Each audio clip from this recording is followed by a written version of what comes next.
దేవుడు నిలబెట్టాడు ఒక అభిషక్తుడుగా. నన్ను వెతుక్కుంటూనే వచ్చారు, నేను అలాగే సేవను చేసుకుంటూ వెళుతున్నాను. సో ఇది నా ట్రాక్ రికార్డ్. సో ఎటువంటి నేనేమీ పరిశుద్ధుని చెప్పట్లా, నేను కూడా మనిషినే కదా, మనుషులు తప్పులు చేస్తారు. బట్ కానీ దేవుని ద్వారా దేవుని యొక్క సత్యమైన జీవం కలిగిన వాక్యాన్ని తెలుసుకున్నాను కాబట్టి ఆ వాక్యమును పట్టుకుని నేను సువార్తను చేస్తున్నాను. నాకు ఒక దాహం ఏంటంటే నాకు తెలిసిన సత్యాన్ని నిర్మోహటంగా చెప్తా. అది ఇంకోటికి అది నచ్చిద్దా నచ్చదనే సెకండరీ. బట్ కానీ దేవుడు చెప్పిన సత్యాన్ని మట్టికి నేను ఎలుగెత్తి నేను చెప్తాను ఏ సంఘంలోకైనా.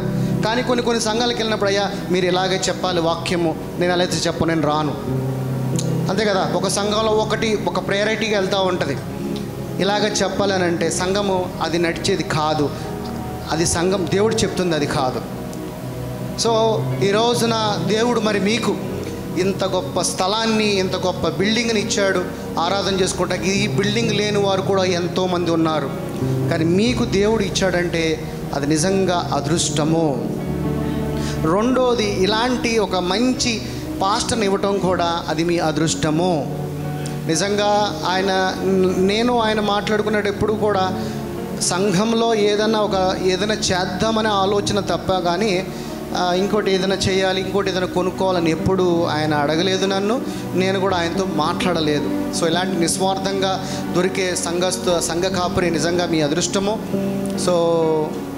సో ఇలాంటి అవకాశం నాకు ఇచ్చినందుకు కూడా మీకు వందనాలు, స్తుతులు, స్తోత్రాలు చెల్లిస్తూ వాక్యంలోకి వెళ్ళిపోదాం. అపోస్తులుగా ఎంత టైం ఇవ్వచ్చు చెప్పనా? ఒక గంట చెప్పనా? 2 అయిపోయింది ఆల్రెడీ. సరే, మ్యాక్స్ క్లోజ్ చేద్దాం. అపోస్తుల కార్యము 20:28.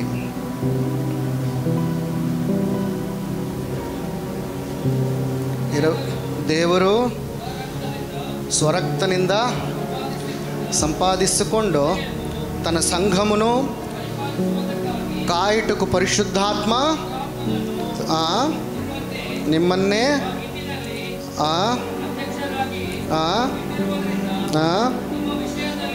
ఓకే.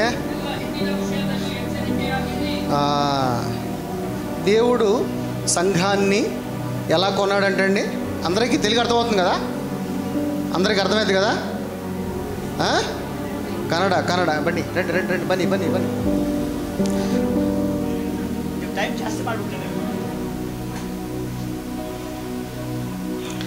దేవుడు సంఘాన్ని ఏం చేశాడంట? సంఘం అంటే ఎవరు? సభೆ ಅಂದರೆ ಯಾರು? ಸಭೆಯನ್ನು ಏನು ಮಾಡ್ತಾರೆ? ఎవరు? మనము, ನಾವಾಗಿದ್ದೇವೆ. షెడ్ గొప్పదా మనం గొప్పడా? మరి ఈ షెడ్ దొడ్డదా ನಾವು దొడ్డవరా? ಯಾರು? మనం ఏమేమి ఉన్నాం దేవుడికి? ನಾವು ದೇವರಿಗೆ ಏನಾಗಿದ್ದೇವೆ? ఆలయము. ನಾವೇ ಆತನ ಆಲಯವಾಗಿದ್ದೇವೆ. నమ్ముతారా మరి? ನಂಬ್ತೀರಾ ಈ ಮಾತನ್ನ? మరి మన ఆలయమై ఉన్న మనము, ಹಾಗಿದ್ರೆ ಆಲಯವಾಗಿರುವಂಥ ನಾವು దేవుడిని మనం ఇప్పుడు దాకా ఆరాధించాం. ಇಷ್ಟೊತ್ತು ದೇವರನ್ನ ನಾವು ಆರಾಧನೆ ಮಾಡಿದ್ದೇವೆ. దేవుడు ఎలా ఆరాధించమంటున్నాడు నిన్ను? ದೇವರು ನಿಮ್ಮನ್ನು ಯಾವ ತರ ಆರಾಧನೆ ಮಾಡಬೇಕೆಂದು ಹೇಳುತ್ತಿದ್ದಾನೆ? సత్యముతో, సత్యದಿಂದಲೂ, ఆత్మದಿಂದಲೂ, పూర్ణ హృదయముతో, పూర్ణ శక్తిಯಿಂದಲೂ, పూర్ణ మనసుతో, పూర్ణ హృదయದಿಂದಲೂ, జ్ఞానము కలిగి, ಜ್ಞಾನ ಉಳ್ಳವರಾಗಿ ఆరాధించಬೇಕು. అది నిజమైన, ಅದು ನಿಜವಾದಂತ ಆರಾಧನೆ. మరి ఆయన ఆలయమైన మనం అందరము కూడుకుంటే దాన్ని ఏమంటున్నాడు? ಆತನ ಆಲಯವಾಗಿ ನಾವೆಲ್ಲರೂ ಸೇರುವಾಗ ನಾವೇನಾಗ್ತೇವೆ ಅದನ್ನ ಏನ್ ಹೇಳ್ತಾರೆ ದೇವರು? ఏమంటున్నాడు దేవుడు? ದೇವರು ಏನ್ ಹೇಳ್ತಾರೆ ಅದನ್ನ? ಸಭೆ, సంఘము, ఇల్లు, మనే. మనం అందరము కూడుకుంటే అది ఆయనకి ఏమైందంట? ఇల్లు. ನಾವೆಲ್ಲರೂ ಸೇರಿದ್ರೆ ದೇವರಿಗೆ ಏನಾಗುತ್ತೆ? ಅದು ಮನೆ ಆಗುತ್ತದೆ. ఇప్పుడు పరలోక రాజ్యం ఎక్కడుంది? ಈಗ పరలోక రాజ్యం ఎಲ್ಲಿದೆ? పరలోక రాజ్యము పైన ఉందా కింద ఉందా? పరలోక రాజ్యం మేల్గಡೆ ಇದೆ ಕೆಳಗಡೆ ಇದೆಯా? ఎక్కడుంది? ఎಲ್ಲಿದೆ? మేలుందా? ಮೇಲೆ ಇದೆಯా? కింద ఉందా? ಕೆಳಗಡೆ ಇದೆಯా? మీ అందరిలోనే పరలోక రాజ్యం ఉన్నది. ಎಲ್ಲರಲ್ಲಿ పరలోక రాజ్యం ಇದೆ. బయట లేదు, ಹೊರಗಡೆ ಇಲ್ಲ, పైన లేదు, ಮೇಲೆ ಇಲ್ಲ, నీలో నిన్ನಲ್ಲಿ ఆయన రాజ్యాన్ని, ఆతన రాజ్ಯವನ್ನ నీలోనే ఉంచి ఉన్నాడు. నిన్నల్లే ఇట్టిದ್ದಾರೆ. పరలోకమందున్న మా తండ్రి, ಪರಲೋಕದಂತ ನಮ್ಮ ತಂದೆಯೇ, నీ నామము పరిశుద్ధపరచబడును. ನಿನ್ನ ನಾವು ಪರಿಶುದ್ಧವೆನಿಸಲ್ಪಡಲಿ. భూలోకమందు నీ రాజ్యము ಭೂಲೋಕದಲ್ಲಿ ನಿನ್ನ ರಾಜ್ಯವು నెరవేరబడునుగా. ನೆರವೇರಿಸಲ್ಪಡಲಿ. పరలోకమున్న రాజ్యాన్ని, ಪರಲೋಕದಂತ ರಾಜ್ಯವನ್ನ భూలోకములో ఉన్న ఆయన సొత్తైన నీవు ಆತನ ಆಸ್ತಿಯಾಗಿರುವಂತ ನಿಮ್ಮಲ್ಲಿ నీలోకి తీసుకువచ్చి రావడమే ನಿನ್ನಲ್ಲಿ ತರುವಂತದ್ದೇ ఆయన చిత్తము. ಆತನ ಉದ್ದೇಶವಾಗಿದೆ. అదే సంఘము, ಅದೇ ಸಭೆ, ఆ సంఘానికి ಆ ಸಭೆಗೆ శిరస్సైన యేసుక్రీస్తు. ಶಿರಸ್ಸಾಗಿರುವಂತ ಯೇಸು ಕ್ರಿಸ್ತನು. మనమందరము కూడా ఆయన అవయములై ఉన్నాము. ನಾವೆಲ್ಲರೂ ಕೂಡ ಆತನ ಅವಯವಗಳಾಗಿದ್ದೇವೆ. ఆయన యొక్క స్వాస్యములో నుంచి పుట్టిన వారమై ఉన్నాము. ಆತನ ಸ್ವಸ್ಥತೆಯಲ್ಲಿ ಜನ್ಮಿಸಿದ್ದೇವೆ. సో మనమందరము సంఘం అంటే యేసుక్రీస్తులో ఏకమై ఉండాలి. ನಾವೆಲ್ಲರೂ ಸಭೆ ಎಂದರೆ ಕ್ರಿಸ್ತನಲ್ಲಿ ಏಕವಾಗಿದ್ದೇವೆ. ఇప్పుడు ఈ షెడ్ ఉంది, ಈಗ ಈ ಶೆಡ್ ಇದೆ, ಈ ಒಂದು ಬಾಲೆ ಇದೆ. ఈ షెడ్ లో ఉన్న మనము, ಈ ಶೆಡ್ ಅಲ್ಲಿರುವಂತ మనం ఎలా గొప్పవాళ్ళమో, ನಾವು ಹೇಗೆ ಶ್ರೇಷ್ಠರೋ అలాగే మనకి శరీరం ఉన్నది. ಹಾಗೆ ಈ ಶರೀರ ಕೂಡ, ఈ శరీరంలో ఉన్న మన అంతరంగ పురుషుడు, ಈ ಶರೀರದಲ್ಲಿರುವಂತ ನಮ್ಮ ಆಂತರಿಕ పురుషను, ఆ పురుషుడు ఈ భూలోకములో వాడంతటికన్నా గొప్పవాడు ఇంకెవ్వడూ లేడంట. ಆ పురుషను ಈ ಭೂಲೋಕದಲ್ಲಿ ಆತನಿಗಿಂತಲೂ ಯಾರು ಶ್ರೇಷ್ಠರಲ್ಲ. దేవుడు అంటున్నాడు, నేను వెలుగై ఉన్నాను అంటే. ದೇವರು ಹೇಳುವಂತ ಮಾತು, ನಾನು ಬೆಳಕಾಗಿದ್ದೇನೆ. ఆ వెలుగై ఉన్న మీరు కూడా నా వెలుగై ఈ లోకంలో ఉన్నారంట. ಆ ಬೆಳಕಾಗಿರುವಂತ ನೀವು ಕೂಡ ಈ ಲೋಕದಲ್ಲಿ ಬೆಳಕಾಗಿದ್ದೀರಿ. ఈ లోకం అంతా కూడా వెలుగు అంటే ఇది ఈ లైట్ కాదు. ಈ ಲೋಕದಲ್ಲಿ ನೋಡುವಾಗ ಬೆಳಕಂದ್ರೆ ಈ ಒಂದು ఆ light ಅಲ್ಲ. వెలుగు ముందు ఎవడు కూడా నిలవలేడు. ಆ ಬೆಳಕಿನ ಮುಂದೆ ಯಾರು ನಿಂತ್ಕೊಳ್ಳಕ್ಕೆ ಸಾಧ್ಯ ಇಲ್ಲ. ఎందుకనంటే ಯಾಕೆಂದರೆ ఈ లోకమంతా, ಈ ಲೋಕವೆಲ್ಲ ಕೂಡ, కనపడే ప్రతిదీ కూడా, ಕಾಣಿಸುವಂತ ಎಲ್ಲವೂ ಕೂಡ, ఇప్పుడు ఇది ఉంది, ಈಗ ಇದಿದೆ ಇಲ್ಲಿ ನೋಡಿ. దీన్ని తయారు చేయాలంటే ಅದನ್ನು ಸೃಷ್ಟಿ ಮಾಡಬೇಕೆಂದ್ರೆ ఇది ఒక ప్రెజర్ నింద ఒక మెటీరియల్ అంటే ఒక పదార్థం నుంచి బయటకు ಅದು వచ్చింది. ಒಂದು ಪದಾರ್ಥದಿಂದ ಒಂದು ವಸ್ತುವಿಂದ ಸೃಷ್ಟಿ ಮಾಡುತ್ತಾರೆ. ఈ పదార్థం అంటే దాన్ని ఇంగ్లీష్ లో మ్యాటర్ అంటారు. ಈ ಪದಾರ್ಥವನ್ನು ಇಂಗ್ಲಿಷ್ ಅಲ್ಲಿ ಮ್ಯಾಟರ್ ಅಂತಾರೆ. అంటే పదార్థాన్ని నువ్వు చిన్న ముక్కగా విడదీస్తే, ಆ ಪದಾರ್ಥವನ್ನು ಚಿಕ್ಕ ಚಿಕ್ಕದಾಗಿ ನೀವು ಬೇರ್ಪಡಿಸಿದ್ದಾರೆ. ఓకే, దానికన్నా ముందు ಅದಕ್ಕಿಂತ ಮುಂಚಿತವಾಗಿ proton, electron, proton, electron, neutral. Neutron అంటే ఏంటి? ಅಂದ್ರೆ ಏನದು? Plus, minus, minus, neutral. Neutral. దేవుడు ఏమంటున్నాడు? ದೇವರು ಏನ್ ಹೇಳ್ತಿದ್ದಾನೆ? నా వాక్యములో శక్తి ఉందన్నాడు. ನನ್ನ ಮಾತಿನಲ್ಲಿ ಶಕ್ತಿ ಇದೆ. నన్ను మీరు ఆకర్షించుకుంటారన్నాడు. ನನ್ನನ್ನು ನೀವು ಆಕರ್ಷಣೆ ಮಾಡಿಕೊಳ್ಳುತ್ತೀರಿ. ఆకర్షణ అంటే ఏంటి? Gravity power. ಆಕರ್ಷಣೆ ಅಂದ್ರೆ ಅದು ಗ್ರಾವಿಟಿ ಪವರ್ ನೋಡ್ತಿದ್ದೇವೆ. మరి నా రాజ్యము కూడా శక్తితో ఉన్నదన్నాడు. మాటలతో నా రాజ్యము లేదు, ನನ್ನ ಮಾತಿನಿಂದ ಶಕ್ತಿ ಇದೆ, ನನ್ನ ಮಾತಿನಲ್ಲಿ ರಾಜ್ಯವಿಲ್ಲ, కానీ నా రాజ్యము శక్తితో ಆದ್ರೆ ఉన్నదన్నాడు. ನನ್ನ ರಾಜ್ಯವು ಶಕ್ತಿಯಿಂದ ಕೂಡಿದೆ. సో ఈ సృష్టి అంతా సైన్స్ ఏం చెప్పిద్ది అంటే, ఏదో ఒక పెద్ద విస్ఫోటము జరిగి, ಇಡೀ ಬ್ರಹ್ಮಾಂಡವನ್ನ ಸೈನ್ಸ್ ಹೇಳುವಂತ ವಿಷಯ ಅಂದ್ರೆ ಏನೋ ಒಂದು ವಿಸ್ಫೋಟವಾಗಿ, సో పెద్ద ఒక విస్ఫోటం, ఒక బాంబు బ్లాస్ట్ అయితే ఈ సృష్టి అంతా జరిగిందంట. ದೊಡ್ಡ ಒಂದು ವಿಸ್ಫೋಟ, ಬಾಂಬ್ ವಿಸ್ಫೋಟ ಆಗುವಾಗ ಯಾವ ತರ ಆಗುತ್ತೋ, నేను చెప్పేది మీరు జాగ్రత్తగా ఆలోచించండి. ನಾನು ಹೇಳೋದು ಸ್ವಲ್ಪ ಜಾಗೃತಿ ಉಳ್ಳವರಾಗಿ. దేవుడు వెలుగై ఉన్నా అన్నాడు. ದೇವರು ಬೆಳಕಾಗಿದ್ದೇನೆ ಎಂದು ಹೇಳಿದ್ದಾರೆ. ఆయన వాక్యము శక్తి కలిగినది అన్నాడు. ಆತನ ವಾಕ್ಯವು ಶಕ್ತಿ ಉಳ್ಳದ್ದು. ఆయన రాజ్యము శక్తి కలిగి ఉందన్నాడు. ಆತನ ರಾಜ್ಯವು ಶಕ್ತಿ ಉಳ್ಳದ್ದು. ఈ శక్తి ఏంటి? ಈ ಶಕ್ತಿ ಎಂದರೆ ಏನು? ఈ శక్తి ఏంటి అని అంటే, ಈ ಶಕ್ತಿ ಏನೆಂದರೆ ఒక వెలుగు, ಒಂದು ಬೆಳಕಾಗಿದೆ, ప్రకాశమానమైన వెలుగు. ಪ್ರಕಾಶಮಯ ಉಳ್ಳದಾಗಿದೆ. ఆ వెలుగు ముందు ఎవ్వరు కూడా నిలువలేరు. ಆ ಬೆಳಕಿನ ಮುಂದಗಡೆ ಯಾರು ನಿಲ್ಲಲಿಕ್ಕಾಗೋದಿಲ್ಲ. అంత వెలుగుగా ఉన్న దేవుడు, ಅಷ್ಟು ಬೆಳಕಾಗಿರುವಂತ ದೇವರು ఆ వెలుగై ಆತನು ಬೆಳಕಾಗಿ నీ మధ్యన, మన మధ్యన సత్య సంపూర్ణుడుగా నివసిస్తున్నాడు. ನಮ್ಮ ಬದಲಿ ಆತನ ಸತ್ಯ ಸ್ವರೂಪನಾಗಿ ఆయన కుమారులమైన మనము ಆತನ ಮಕ್ಕಳಂತ ನಾವು వెలుగై ఉండండి ఈ లోకంలో అన్నాడు. ಬೆಳಕಾಗಿ ಇರಲಿ ಎಂದು ಹೇಳಿದ್ದಾರೆ. ఇప్పుడు ఆ చిన్న పదార్థాన్ని తీసుకుని ಆ ಚಿಕ್ಕ ಪದಾರ್ಥವನ್ನು ವಸ್ತು మనము, ನಾವು ఇది అకార్డింగ్ టు సైన్స్ వైజ్, ಇದು ಸೈನ್ಸ್ ಪ್ರಕಾರವಾಗಿ పదార్థాన్ని కనుక నువ్వు ఇలా విడదీస్తే, ಆ ಪದಾರ್ಥವನ್ನು ಬೇರ್ಪಟ್ಟರೆ ఇటు 7 కిలోమీటర్లు గాని, ಈ ಕಡೆ 7 ಕಿಲೋಮೀಟರ್, ఇటు 7 కిలోమీటర్లు గాని, ಆ ಕಡೆ 7 ಕಿಲೋಮೀಟರ್. అదే పదార్థాన్ని నువ్వు ఇటు 7 అటు 7 పెడితే, ಆ ಪದಾರ್ಥವನ್ನು ಆ ಕಡೆ 7 ಕಿಲೋಮೀಟರ್, ಈ ಕಡೆ 7 ಕಿಲೋಮೀಟರ್ ಇಡುವಾಗ ఇక్కడ వేడి అయితే ఆ పదార్థము, ಇಲ್ಲಿ ಆ ವಸ್ತು ಬಿಸಿ ಆದರೆ ఇటు పక్కనున్న కూడా పదార్థం కూడా వేడి అవుతుందండి. ಆ ಕಡೆ ಇರೋ ಪದಾರ್ಥ ಕೂಡ ಅದು ಬಿಸಿ ಆಗುತ್ತದೆ. ఎలా అవుతుంది? ಇದು ಹೇಗೆ? సైన్స్ చెప్తుంది it is a gravity power అని. ಸೈನ್ಸ್ ಹೇಳುತ್ತೆ ಇದು ಗ್ರಾವಿಟಿ ಎಂಬುದಾಗಿ. కానీ నీ దేవుడు చెప్తున్నాడు నేను వెలుగు కాబట్టి. ಆದರೆ ನಮ್ಮ ದೇವರು, ನಿಮ್ಮ ದೇವರು ಹೇಳ್ತಿದ್ದಾನೆ ನಾನು ಬೆಳಕಾಗಿದ್ದೇನೆ. నువ్వు విడమర్చిన తర్వాత దాంట్లో మైల్యూట్ గా కనపడేది ఏంటంట? ಅದನ್ನು ಬೇರ್ಪಡಿಸಿದ ನಂತರ ಕಾಣುವಂತ ವಿಷಯ ಏನ್ ಗೊತ್ತಾ? వెలుగు. ಅದೇ ಬೆಳಕಾಗಿದೆ. అంటే ಅಂದರೆ ఎటు చూసినా, ಎಲ್ಲಿ ನೋಡಿದ್ರು ಕೂಡ, ఏ పదార్థమైనా, ఇదైనా, నేను వేసుకున్న బట్టలైనా, మాట్లాడేదైనా, మీరు కట్టుకున్న చీరలైనా, తినే ఫుడ్ అయినా, ఏదైనా ಯಾವ ವಸ್ತು ಆಗಿರ್ಬೋದು, ಮೈಕ್ ಆಗಿರ್ಬೋದು, ನಾವಾಗಿರ್ಬೋದು, ಬಟ್ಟೆ ವಸ್ತು ಏನೇ ಆಗ್ಬೋದು, అది వచ్చింది సమస్తము ఖనిజ సంపద నుంచి. ಅದು ಎಲ್ಲವೂ ಕೂಡ ಒಂದು ವಸ್ತುವಿಂದ ಬಂದಿದೆ. ఆ లోన ఉండేది ఏంట్రా అని అంటే వెలుగు.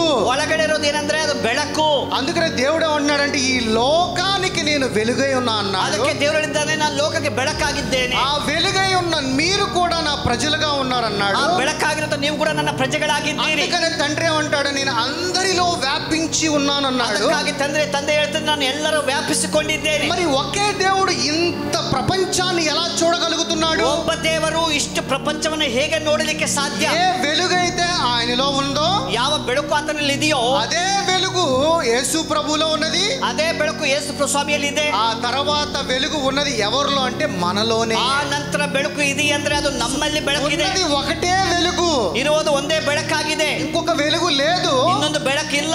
మరి ఒకటేసారి ఒకే వెలుగు ఉన్నప్పుడు ఆయన ఒకటే చోట అంతా కూడా చూడగలిగిన శక్తి దేంట్లో ఉందంటే ఆ వెలుగులో ఉన్నది. ಒಂದೇ ಬೆಳಕು ಒಂದೇ ಸ್ಥಳ ಇದೆ ಅಂದ್ರೆ, ಆ ಬೆಳಕು ನೋಡ್ತಿದೀಯ ಅಂದ್ರೆ ಎಲ್ಲರಲ್ಲಿ ಇರೋದ್ರಿಂದ ಆ ಬೆಳಕು ನೋಡ್ತಾ ಇದ್ದಾನೆ. సో ఆ వెలుగు కలిగిన వాడివై నువ్వు, ಆ ಬೆಳಕು ಉಳ್ಳವನಾಗಿ నీవు ఎలా జీవిస్తున్నావు అంటే ఈ లోకంలో, ನೀನು ಯಾವ ತರ ಜೀವಿಸ್ತಂದ್ರೆ ಈ ಲೋಕದಲ್ಲಿ, ఈ లోకంలో మనము సూర్యుడిని, ಈ ಲೋಕದಲ್ಲಿ ನಾವು ಸೂರ್ಯನನ್ನ, మన చెట్టుని, ಗಿಡಗಳನ್ನ, పుట్టని, ಮರಗಳನ್ನ, ಬೆಟ್ಟಗಳನ್ನ మనం దేవుడుగా భావిస్తున్నాము. ದೇವರಾಗಿ ಊಹಿಸಿದರೆ సూర్య నమస్కారాలు చేస్తా ఉంటాము, ನಮಸ್ಕಾರ ಮಾಡ್ತೇವೆ. కానీ దేవుడే ఉన్నాడు, ಆದ್ರೆ ದೇವರು ಹೇಳಿದ್ದಾರೆ, మీరు ఈ లోకాన్ని వేలమన్నాడు. ನೀವು ಈ ಲೋಕವನ್ನು ಏನಂದ್ರೆ ಆಳ್ವಿಕೆ ಮಾಡಿರಿ, అంటే రూల్ చేయమన్నాడు. ನೀವು ಆಳ್ವಿಕೆ ಮಾಡಿರಿ. ఎందుకని? ఎందుకనంటే నా వెలుగై ఉన్నావు కాబట్టి, ನನ್ನ ಬೆಳಕಾಗಿದ್ದಿ ಎಂದು. ఇవన్నీ కూడా ఈ సర్వ సృష్టిలో ఉన్న వాటంతటిని కూడా, ಇವೆಲ್ಲವೂ ಸರ್ವ ಸೃಷ್ಟಿಯಲ್ಲಿರುವಂತ ಎಲ್ಲವೂ ಕೂಡ నీ పాదముల కింద నేను పెట్టి ఉన్నాను. ನಿನ್ನ ಪಾದದ ಕೆಳಗಡೆ ಹಾಕಿದ್ದೇನೆ. అది నీకు అవసరము, ಅದು ನಿನಗೆ ಅವಸರ. అవి నీకు నమస్కారం చేయాలి. ಅದು ನಿಮಗೆ ಸಾಷ್ಟಾಂಗ ಮಾಡಬೇಕು. చాలా మంది పొలానికి వెళ్తే పొలానికి ఫస్ట్ నమస్కారం, ತುಂಬಾ ಜನ ಹೊಲ ಗದ್ದೆಗೆ ಹೋದ್ರೆ ಹೊಲಕ್ಕೆ ನಮಸ್ಕಾರ ಮಾಡ್ತಾರೆ. చాలా మంది ఏ పని చేస్తే దాన్ని దేవుడుగా భావిస్తారు. ಯಾವ್ದಾದ್ರು ಕೆಲಸ ಮಾಡಿದ್ರೆ ಅದನ್ನು ದೇವರಂತ ಭಾವಿಸುತ್ತಾರೆ. అంగడి షాప్ ఉంటే ఆ ఫస్ట్ కొట్టును మొక్కుతాడు. ಅಂಗಡಿ ಇದ್ರೆ ಮೊದಲು ಅಂಗಡಿಗೆ ಕೈ ಮುಗಿತಾರೆ. రోడ్డు మీద చిన్న చిన్న వ్యాపారం చేసేవాళ్ళు ఫస్ట్ ఆ బండిని మొక్కుతారు. ಆ ರೋಡ್ ಬೀದಿಗಳಲ್ಲಿ ಚಿಕ್ಕ ಚಿಕ್ಕ ವ್ಯಾಪಾರ ಮಾಡೋರು ಬಂಡಿಗೆ ಕೈ ಮುಗಿತಾರೆ. కానీ దేవుడు ఏం చెప్తున్నాడు? ಆದ್ರೆ ದೇವರು ಹೇಳ್ತಿದ್ದಾನೆ, వాటి మీద నీకు అధికారం ఉన్నది, ನಿನಗೆ ಅದರ ಮೇಲೆ ಅಧಿಕಾರ ಇದೆ. నీకు అధికారం ఇచ్చింది రూల్ చేయమని. ನಿನಗೆ ಅಧಿಕಾರ ಕೊಟ್ಟಿರೋದು ಆಳ್ವಿಕೆ ಮಾಡಬೇಕೆಂದು. కానీ నువ్వు దానికి సాగిల పడిపోవద్దని. ಆದ್ರೆ ನೀವು ಅದಕ್ಕೆ ಅಡ್ಡ ಬಿಡಬೇಡಿ. అపవాది వచ్చి యేసు ప్రభుని శోధించినప్పుడు, ಅಪವಾದಿ ಬಂದು ಯೇಸು ಸ್ವಾಮಿನ ಶೋಧನೆ ಮಾಡುವಾಗ, యేసు ప్రభు లోక మర్యాదకి తలయొగ్గలేదు. ಈ ಯೇಸು ಸ್ವಾಮಿ ಲೋಕ ಮರ್ಯಾದೆಗೆ ತಲೆ అపవాది వచ్చి యేసు ప్రభుకి ఏమిస్తా అన్నాడు? ಅಪವಾದಿ ಬಂದು ಯೇಸು ಸ್ವಾಮಿಗೆ ಏನ್ ಕೊಡ್ತಂತ ಹೇಳಿದ? భూరాజ్యం మీద ఉన్నంతటి మీద నీకు అధికారం ಇಡೀ ఇస్తా అన్నాడు. ಭೂಮಂಡಲದಲ್ಲಿರುವಂತ ರಾಜ್ಯವನ್ನು ನಿನಗೆ ನಾನು ಒಪ್ಪಿಸುತ್ತೇನೆ. కానీ యేసు ప్రభు ఒప్పుకోలేదు. ಆದ್ರೆ ಯೇಸು ಸ್ವಾಮಿ ಒಪ್ಪಲಿಲ್ಲ. ఎందుకంటే ఆయనే నిజమైన సత్య కుమారుడు కాబట్టి. ಆತನು ನಿಜವಾದ ಸತ್ಯ ಕುಮಾರನಾಗಿದ್ದಾನೆ. కానీ మనము దేవుని పిల్లలమని చెప్పుకుంటున్నాము, ದೇವರ ಮಕ್ಕಳೆಂದು ಹೇಳ್ತೇವೆ. కానీ ఈ లోక మర్యాదకి మనము ಆದ್ರೆ ಲೋಕ ಮರ್ಯಾದೆಗೆ సాగిలి పడిపోతాం. ನಾವು ಅಡ್ಡ ಬಿಡುತ್ತೇವೆ, ಕೈ ಮುಗಿಯುತ್ತೇವೆ. అలాంటప్పుడు నువ్వు ఎలాంటి దేవుని కుమారుడు అవుతావు? ಹಾಗಿರುವಾಗ ನೀವು ಹೇಗೆ ದೇವರ ಮಕ್ಕಳಾಗಿ ಸಾಧ್ಯ? ఎంతమంది కూడుకున్నాం ఈ సంఘముగా? ಇಷ್ಟು ಜನ ನಾವು ಸಭೆಯಾಗಿ ಸೇರಿ ಬಂದಿದ್ದೇವೆ. సంఘానికి శిరస్సు అయిన వాడు ప్రభువైన యేసు ಈ క్రీస్తు. ಸಭೆಗೆ ಶಿರಸ್ಸು ಯೇಸು ಕ್ರಿಸ್ತನಾಗಿದ್ದಾನೆ. అందుకనే దేవుడే అన్నాడు, పెదాలతో నన్ను గణపరచొద్దు, ದೇವರು ಏನ್ ಹೇಳ್ತಾರೆ, ನೀವು ನಿಮ್ಮ ತುಟಿಗಳಿಂದ ನಾನು ಸನ್ಮಾನ ಮಾಡಬೇಡಿ, ఆత్మతో సత్యముతో ఆరాధించు ಆತ್ಮದಿಂದ అన్నాడు. ಸತ್ಯದಿಂದ ಆರಾಧನೆ ಮಾಡಿ. సంఘముగా మనము కూడుకుంటే ಸಭೆಯಾಗಿ ಸೇರುವಾಗ దేవుని ఆత్మై మనం నడవాలి. ದೇವರ ಆತ್ಮ యేసు ಉಳ್ಳವರಾಗಿರಬೇಕು. ప్రభువులాగా ఆలోచించాలి. ಯೇಸು ಸ್ವಾಮಿಯಾಗಿ యేసు ಆಲೋಚಿಸಬೇಕು. స్వామి లాంటి యొక్క హృదయము కావాలి. ಯೇಸು ಸ್ವಾಮಿ ಹೃದಯ ಇರಬೇಕು. యేసు స్వామి లాంటి యొక్క అద్భుతాలు చేయాలి. ಯೇಸು ಸ್ವಾಮಿಗೆ ಅದ್ಭುತ ಮಾಡಬೇಕು. యేసుతో నడవాలి. ಯೇಸು ಸಂಗಡ ನಡೆಯಬೇಕು. యేసులా జీవించాలి. ಯೇಸು ಹಾಗೆ ಜೀವಿಸಬೇಕು. అది నిజమైన సంఘం. ಅದು నిಜವಾದ ఆ ಸಭೆಯಾಗಿದೆ. సంఘానికి ఎవరు? ಆ ಸಭೆಗೆ ಯಾರು? ప్రభువైన యేసయ్య ಕರ್ತನಾಗಿರುವ ಯೇಸು శిరస్సుగా ఉన్నాడు. ಆತ ಶಿರಸ್ಸಾಗಿದ್ದಾನೆ. సో అది నిజమైన సంఘం. ಅದು నిಜವಾದ ಸಭೆಯಾಗಿದೆ. ఆ సంఘము శక్తితో ఉన్నది. ಆ ಸಭೆ ಶಕ್ತಿಯಿಂದ ಇದೆ. ఆ సంఘము దేవుని యొక్క వాక్యముతో నిండి ಆ ఉన్నది. ಸಭೆಯು ದೇವರ ವಾಕ್ಯದಲ್ಲಿ ತುಂಬಿ దేవుని ನಿಂತಿದೆ. యొక్క వాక్యములో శక్తి ఉన్నది. ದೇವರ ವಾಕ್ಯದಲ್ಲಿ ಶಕ್ತಿ ಇದೆ. ఆ శక్తి ಆ ಶಕ್ತಿ యేసయ్య జీవవృక్ష ఫలమై ఉన్నాడు కదా. ಯೇಸು ಸ್ವಾಮಿ ಜೀವವುಳ್ಳ ಹಣ್ಣಾಗಿ ಜೀವವೃಕ್ಷ ಹಣ್ಣಾಗಿದ್ದ. యేసయ్య జీవవృక్ష ఫలం గనుక తింటే, ಯೇಸು ಸ್ವಾಮಿ ಜೀವವೃಕ್ಷ ಹಣ್ಣು ತಿಂದರೆ ఏమంటున్నాడు? ಏನಾಗುತ್ತೆ? ఏటేటా 12 కాపులు కాయనంటున్నాడు. ప్రతి నెల 12 కాపులు కాయాలంటున్నాడు. ತಿಂಗಳು 12 ಫಲಗಳು ಬರುತ್ತದೆ. మనకి వచ్చే ఏటేటా ನಮಗೆ ಬರುವಂತದ್ದು ವರ್ಷ ವರ್ಷ. యేసయ్య కృప కింద గనుక నీవు ఉన్నట్లయితే, ಯೇಸು ಸ್ವಾಮಿ ಕೃಪೆ ಕೆಳಗಡೆ ಇದ್ದರೆ ప్రతి నెల ಪ್ರತಿ ತಿಂಗಳು 12 కాపులు ఇస్తాను. 12 ಇಳಿಗೆಗಳನ್ನ ಫಲಗಳನ್ನು ಕೊಡ್ತಾರೆ. కాపుల నుంచి వచ్చే చెట్టుకు ఆకులు ఉంటాయి కదా, ಆ ಫಲ ಕೊಡುವಂತ ಗಿಡದಲ್ಲಿರುವಂತ ఆకులు స్వస్థతకి ఔషధం అంటున్నారు. ಆ ಎಲೆಗಳು ಸ್ವಸ್ಥತೆಗೆ ಔಷಧವಾಗುತ್ತದೆ. ఏంటి ఆ ఆకులు? ಏನು ಆ ಎಲೆ? ఆ ఆకులు మనమే. ಆ ಎಲೆಗಳು ನಾವೇ. నువ్వు చేసే ప్రార్థన, ನೀವು ಮಾಡುವಂತ ಪ್ರಾರ್ಥನೆ, ఆ ప్రార్థనలో ఏమున్నది? ಆ ಪ್ರಾರ್ಥನೆ ಏನಿದೆ? ఆ ప్రార్థనలో దేవుని యొక్క శక్తి ఉన్నది. ಪ್ರಾರ್ಥನೆಯಲ್ಲಿ ದೇವರ ಶಕ್ತಿ ಇದೆ. దేవుని యొక్క వాక్యము నీ నోటి ద్వారా పలికినప్పుడు శక్తి విడుదల ದೇವರ ವಾಕ್ಯದ ಬಾಯಲ್ಲಿ ಪ್ರಕಟಣೆ ಮಾಡುವ నువ్వు చేసే ప్రార్థన ఎదుటివాడి రోగం మీద చేస్తాడు, బయటకు పోవాలి. ಮಾಡುವಂತ ಪ್ರಾರ್ಥನೆ ಇರುವಂತ ರೋಗ ಹೊರಗಡೆ ಹೋಗುತ್ತದೆ. లోకంలో ఉన్నవాడు అన్యుడు, ಲೋಕದಲ್ಲಿರುವಂತ ಅನ್ಯನು అది చీకటిగా కనపడుతుంది, ಕತ್ತಲೆಯಾಗಿರುತ್ತದೆ. అది రోగముగా వాడికి కనపడినప్పుడు ಅದು ರೋಗವಾಗಿ ಕಾಣುವಾಗ వాడు హాస్పిటల్కి పరిగెడతాడు. ಅವನು ಹಾಸ್ಪಿಟಲ್ಗೆ ಹೋಗುತ್ತಾನೆ. కానీ నీకు, ಆದ್ರೆ ನಿನಗೆ దేవుని కుమారుడుగా నువ్వు ఉన్నప్పుడు, ದೇವರ ಮಗನಾಗಿರುವಾಗ అది దురాత్మగా చీకటిగా దాన్ని చూస్తే, ಅದು ದುರಾತ್ಮವಾಗಿ ಕತ್ತಲೆಯಾಗಿ ನೋಡುವಾಗ, ఎప్పుడైతే ఆయన వాక్యమును నీ నోటి ద్వారా రిబ్యూక్ చేసినప్పుడు, ನಿನ್ನ ಮಾತಿನ ಮೂಲಕವಾಗಿ ವಾಕ್ಯವನ್ನು ಗದ್ದಿಸುವಾಗ ఆడిలో ఉన్న రోగము బయటికి వెళ్ళిపోతుంది. ಅವನಲ್ಲಿರುವಂತ ರೋಗ ಹೊರಟು ಹೋಗುತ್ತದೆ. ఇది జీవ గ్రంథము. ಇದು ಜೀವ ಗ್ರಂಥ. ఇది మేబీ 500 నుంచి స్టార్ట్. 500 ಒಂದು ವೇಳೆ 5,000 ವರ್ಷಗಳಿಂದ రూపాయలు కూడా దొరికిద్ది. 5,000 ವರ್ಷಗಳಿಂದ ಸಿಗ್ತಾ ಇದೆ. కానీ ఈ బైబిల్ తల కింద పెట్టుకుంటే ఏ ఉపయోగం లేదు. బైబిల్ తల ಕೆಳಗಡೆ ಇಟ್ಕೊಂಡು ಏನು ಪ್ರಯೋಜನ? ఈ వాక్యము అక్షర రూపంలో ఇక్కడ ఉన్నది. ಈ ವಾಕ್ಯವು ಅಕ್ಷರ ರೂಪದಲ್ಲಿ ಇಲ್ಲಿ ಇದೆ. నువ్వు లెగిసేసి పొద్దున అని చదివేశావు, ನೀವು ಬೆಳಗ್ಗೆ ಅಂತ ಓದ್ಬಿಟ್ಟಿರಿ ನೀವು. కానీ ఈ వాక్యము అలా చదివితే ఉపయోగం లేదు. ಆದ್ರೆ ಈ ವಾಕ್ಯವನ್ನು ಆ ಪ್ರಕಾರ ಓದಿದ್ರೆ ಪ್ರಯೋಜನವಿಲ್ಲ. దేవుడు చెప్తున్నాడు, ఈ వాక్యాన్ని, ದೇವರು ಹೇಳ್ತಿದ್ದಾನೆ, ಈ ವಾಕ್ಯವನ್ನ నీ హృదయ పలకల మీద రాసి, ನಿನ್ನ ಹೃದಯವೆಂಬ ಹಲಗೆಯ ಮೇಲೆ ఈ వాక్యాన్ని నువ్వు ఎప్పుడైతే లోనకు తీసుకుంటే, ಈ ವಾಕ್ಯ ನೀನು ಒಳಗಡೆ ತೆಗೆದುಕೊಳ್ಳುವಾಗ ఈ వాక్యంలో ఏమున్నది? ಈ ವಾಕ್ಯದಲ್ಲಿ ಏನಿದೆ? నువ్వు పలికే మాటలో జీవం ఉన్నది. ನೀನು ನುಡಿಯುವಂತ ಮಾತಿನಲ್ಲಿ ಜೀವ ಇದೆ. ఇది ఇక్కడ ఉంటే అక్షరం అంతే. ಇದು ಇಲ್ಲಿದ್ರೆ ಅಕ್ಷರ ಮಾತ್ರ. నీలో దేవుని యొక్క రాజ్యం ఉన్నది. ನಿನ್ನಲ್ಲಿ ದೇವರ ರಾಜ್ಯ ಇದೆ. దేవుని రాజ్యం ఎలా ఉన్నది? ದೇವರ ರಾಜ್ಯ ಹೇಗಿದೆ? శక్తి కలిగి ఉన్నది. ಶಕ್ತಿ ಉಳ್ಳದ್ದು. ఆయన వాక్యం ఏమై ఉన్నది? ಆತನ ವಾಕ್ಯ ಏನಾಗಿದೆ? శక్తి కలిగి ఉన్నది. ಶಕ್ತಿ ಉಳ್ಳದಾಗಿದೆ. జీవం ఎలా పుడుతుంది? ಜೀವ ಹೇಗೆ ಬರುತ್ತೆ? జీవం కలిగిన వాక్యాన్ని నీ హృదయంలో భద్రపరిచినప్పుడు, ವಾಕ್ಯವನ್ನು ಹೃದಯದಲ್ಲಿ ಇಟ್ಟುಕೊಳ್ಳುವಾಗ ఆ వాక్యాన్ని, ಆ ವಾಕ್ಯವನ್ನ, జీవం కలిగిన మాటలను ಜೀವವುಳ್ಳ ಮಾತುಗಳಿಂದ నీ నోటి ద్వారా, ನನ್ನ ಬಾಯಿಯಿಂದ నీవు పలికినప్పుడు, ನೀವು ನುಡಿಯುವಾಗ దేవుని యొక్క వాక్యము శక్తి అయి ఉన్నది. ದೇವರ ವಾಕ್ಯವು ಶಕ್ತಿಯಾಗಿದೆ. దేవుని యొక్క రాజ్యము నీలో ఉన్నది. ದೇವರ ರಾಜ್ಯ ನಿನ್ನಲ್ಲಿದೆ. నీ నోటి ద్వారా పలికిన తర్వాత ನಿನ್ನ ಬಾಯಿದ ನುಡಿಯುವಾಗ జీవం కలిగిన శక్తి డెలివర్ అవుతుంది. ಜೀವ ಉಳ್ಳದು ಶಕ್ತಿಯಾಗಿದೆ, ಬಿಡುಗಡೆ ಆಗ್ತದೆ. ಅದಕ್ಕಾಗಿ మన నాలుగు వశములో ఏమున్నదన్నాడు దేవుడు. ಅದಕ್ಕೆ ವಾಕ್ಯ ನಿಮ್ಮ ನಾಲ್ಗೆ ವಶ ಏನಿದೆ? ఏమున్నది? జీవమున్నది, ಜೀವ ಉಳ್ಳದಾಗಿದೆ. మరణము ఉన్నది. ಮರಣವೂ ಇದೆ, ಜೀವವೂ ಇದೆ. జీవం కలిగిన మాటలు నీ నోటి ద్వారా పలికినప్పుడు, ಜೀವವುಳ್ಳ ಮಾತುಗಳನ್ನು ನೀನು ಪ್ರಕಟಣೆ ಮಾಡುವಾಗ జీవం కలిగిన శక్తి రిలీజ్ అవుతుంది. ಜೀವವುಳ್ಳ ಶಕ್ತಿ ಬಿಡುಗಡೆ ಆಗುತ್ತದೆ. లోకంలోని మాటల గురించి నువ్వు మాట్లాడినప్పుడు, ಲೋಕದಂತ ಮಾತುಗಳು ಮಾತಾಡುವಾಗ మరణకరానికి వెళతావు. ಮರಣಕರ ವಿಷಯಗಳಿಗೆ ನೀವು ಹೋಗ್ತೀರಾ. పౌలు భక్తుడు ఏమంటున్నాడు? ಪೌಲನ ಭಕ್ತನು ಏನ್ ಹೇಳ್ತಾ ಗೊತ್ತಾ? నిన్ను నువ్వే ನಿನ್ನನ್ನು ನೀನೇ ఎంచుకో, ನೀವು ಲೆಕ್ಕಿಸಿಕೋ. నిన్ను నువ్వే ನಿನ್ನ ನೀನೇ ఎంచుకో అంటున్నాడు. ಲೆಕ್ಕಿಸಿಕೋ. సో ఇలాంటి శక్తి కలిగినదే నిజమైన సంఘం. ಇటువంటి ಶಕ್ತಿ ಉಳ್ಳದೆ ನಿಜವಂತ ಸಭೆಯಾಗಿದೆ. అంటే శక్తి లేనిదిగా ఉండకూడదు. ಸಭೆ ಎಂದರೆ ಶಕ್ತಿ ಇಲ್ಲದಾಗಿರಬಾರದು. సంఘమై ఏకమై దేవుడిని ప్రార్థించినప్పుడు, ಸಭೆಯಾಗಿ ಏಕವಾಗಿ ದೇವರ ಪ್ರಾರ್ಥನೆ ಮಾಡುವಾಗ ఏమొస్తుంది అంటున్నాడు? ಏನ್ ಬರುತ್ತೆ? మహాశక్తి వస్తుంది. ದೊಡ್ಡ ಶಕ್ತಿ. ఎందుకని? ಯಾಕೆ? జీవం కలిగిన వాక్యము ఒక చోట అందరూ ఏకమై పలికినప్పుడు, ಜೀವವುಳ್ಳ ವಾಕ್ಯವನ್ನು ಒಂದೇ ಸ್ಥಳದಲ್ಲಿ ಎಲ್ಲರೂ ಏಕವಾಗಿ ಮಾಡುವಾಗ శక్తి రిలీజ్ అవుతుంది అంటున్నాడు. ಶಕ್ತಿ ಬಿಡುಗಡೆ ఎక్కడ ಉಂಟಾಗುತ್ತದೆ. ఇద్దరు ముగ్గురు కూడుకున్న చోట నేను ఉన్నాను అన్న దేవుడు, ಎಲ್ಲ ಇಬ್ಬರು ಮೂವರು ಏಕೀಭವಿಸುತ್ತಾರೆ, ನಾನು ಅವ್ರ ಮಧ್ಯದಲ್ಲಿ ಇದ್ದೇನೆ. నిన్న నేడు రేపు ఒకటే రీతిగా ఉన్న దేవుడు, ಇವತ್ತು ಯಾವತ್ತು ಏಕರತಿಯಾಗಿರುವ ದೇವರು సంఘమై ಸಭೆಯಾಗಿ ఏకముగా ಏಕವುಳ್ಳವರಾಗಿ ప్రార్థించిన రోజున ಪ್ರಾರ್ಥನೆ ಮಾಡುವಾಗ మహాద్భుతమైన శక్తి ಮಹಾ release ದೊಡ್ಡ అవుతుంది ಅದ್ಭುತ ಶಕ್ತಿ ఆ ಉಂಟಾಗುತ್ತದೆ. రోజున అలాగే చేస్తేనే అపోస్తులు అందరూ కలిసి సంఘమై ఏకమై ప్రార్థన చేసిన పేతురుని ఎవరు వచ్చి కాపాడారు? ಆ ದಿನಮಾನಗಳಲ್ಲಿ ಏಕವಾಗಿ ಸಭೆಯಾಗಿ ಪ್ರಾರ್ಥನೆ ಮಾಡುವಾಗ ಪೇತ್ರನನ್ನು ಯಾರು ರಕ್ಷಣೆ ಮಾಡಿದರು? దేవదూత వచ్చి ದೇವದೂತನು ಬಂದು సంఘములో అందరూ ఏకమై ప్రార్థించిన ಸಭೆಯಲ್ಲಿ ಎಲ್ಲರೂ ಏಕವಾಗಿ ಪ್ರಾರ್ಥನೆ ಮಾಡುವಾಗ దేవదూత వచ్చి పేతురుని విడిపించింది. ದೇವದೂತನು ಬಂದು ಪೇತ್ರನನ್ನು ಬಿಡುಗಡೆ ಮಾಡಿದ. ఈ రోజున మనం సంఘం అంటే ఇది. ಇವತ್ತು ನಾವು ಸಭೆ ಎಂದರೆ ಇದಾಗಿದ್ದೇವೆ. అంటే ఐకమత్యం,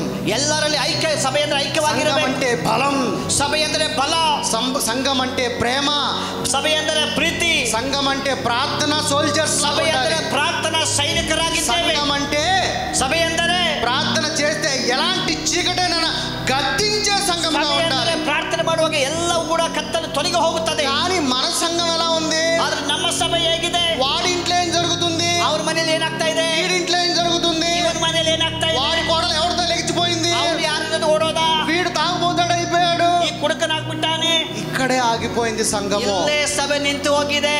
సంఘంలోకి వస్తే నీకు ఆశీర్వాదము, ಸಭೆಯಲ್ಲಿ ಬರುವಾಗ ನಿನಗೆ ಆಶೀರ್ವಾದ, సంఘంలోకి వస్తే నీకు ಸಭೆಗೆ ಬರುವಾಗ వాక్యముతో ఉదక స్నానం చేస్తా అన్నాడు. ವಾಕ್ಯದಿಂದ ಜಳಕ ಉಂಟಾಗುತ್ತದೆ, ಸ್ನಾನವಾಗುತ್ತದೆ. సంఘములో శాంటిఫైస్ ఉంది, ಸಭೆಯಲ್ಲಿ ಪರಿಶುದ್ಧ ಮಾಡುತ್ತದೆ. సంఘములో నిన్ను పులిములో బంగారం వేసినప్పుడు ఎలాగ ఒక ఆభరణము వస్తుందో అలాగే సంఘములో నువ్వు వస్తే పరిశుద్ధుడువై దేవుని యొక్క శక్తిగా ఆయన వెలుగుగా ಬಂಗಾರವನ್ನು ಸುಡುವಾಗ ಹೇಗೆ ಅದು ಪವಿತ್ರವಾಗಿ ಬರುತ್ತದೋ ಆ ಪ್ರಕಾರವಾಗಿ ಸಭೆಯಲ್ಲಿ ನೀನು ಪವಿತ್ರವಾಗಿ ಶಕ್ತಿ ಉಳ್ಳವನಾಗಿ ಹೊರಗಡೆ ಬರಬೇಕು. సంఘం అంటే ఎలా ఉండాలి? ಸಭೆ ಅಂದ್ರೆ ಹೀಗಿರಬೇಕು. సంఘములో ప్రేమ ఉండాలి, ಸಭೆಯಲ್ಲಿ ಪ್ರೀತಿ ಇರಬೇಕು, ఒకరిని ప్రేమించాలి. ಒಬ್ಬರನ್ನೊಬ್ಬರು ಪ್ರೀತಿ ಮಾಡಬೇಕು. మనం ఇక్కడ ఉన్నంత సేపు ప్రేమిస్తాం, ನಾವು ಇರೋವರೆಗೂ ಪ್ರೀತಿ ಮಾಡ್ತೇವೆ. జస్ట్ ఇక్కడి నుంచి మీరు బయటికి వెళ్ళంగానే మీలో నుంచి ಇಲ್ಲಿಂದ ప్రేమ ಹೊರಗಡೆ బయటికి ಹೋದ వెళ్ళిపోతుంది. ನಂತರ మీలో ನಿಮ್ಮಲ್ಲಿ ప్రేమ లేకపోతే, ಪ್ರೀತಿ ಇಲ್ಲ ಅಂದರೆ, మీరు ఒకవేళ మీకు 100 కోట్లు ఉన్నాయి, ನಿಮ್ಮ ಹತ್ರ ಒಂದು 100 ಕೋಟಿ ಇದ್ರು ಕೂಡ ఆ 100 కోట్లు మీరు చారిటీ చేసేయండి. ಆ 100 ಕೋಟಿ ದೇಣಿಗೆ ಕೊಟ್ಟರು ಕೂಡ, కానీ ప్రేమ లేకపోతే ಆದ್ರೆ ಪ್ರೀತಿ ಇಲ್ಲದೆ ಹೋದರೆ ఆ 100 కోట్లు వేస్ట్ అని చెప్తున్నాడు. ಆ 100 ಕೋಟಿ ವ್ಯರ್ಥ. 100 కోట్లు చేసే స్వభావం నీలో ఉన్నా గానీ 100 ಕೋಟಿ ಮಾಡಿದ ಸ್ವಭಾವ ಇರುವಾಗ కనుక మీలో లేకపోతే ಪ್ರೀತಿ ಇಲ್ಲದೆ ಹೋದರೆ మీరు నా వారు కారు, ನೀವು నన్నವರಲ್ಲ, నా సంబంధులు కారు. ನೀವು ನನ್ನ ಸಂಬಂಧಿಕರು ಅಲ್ಲ.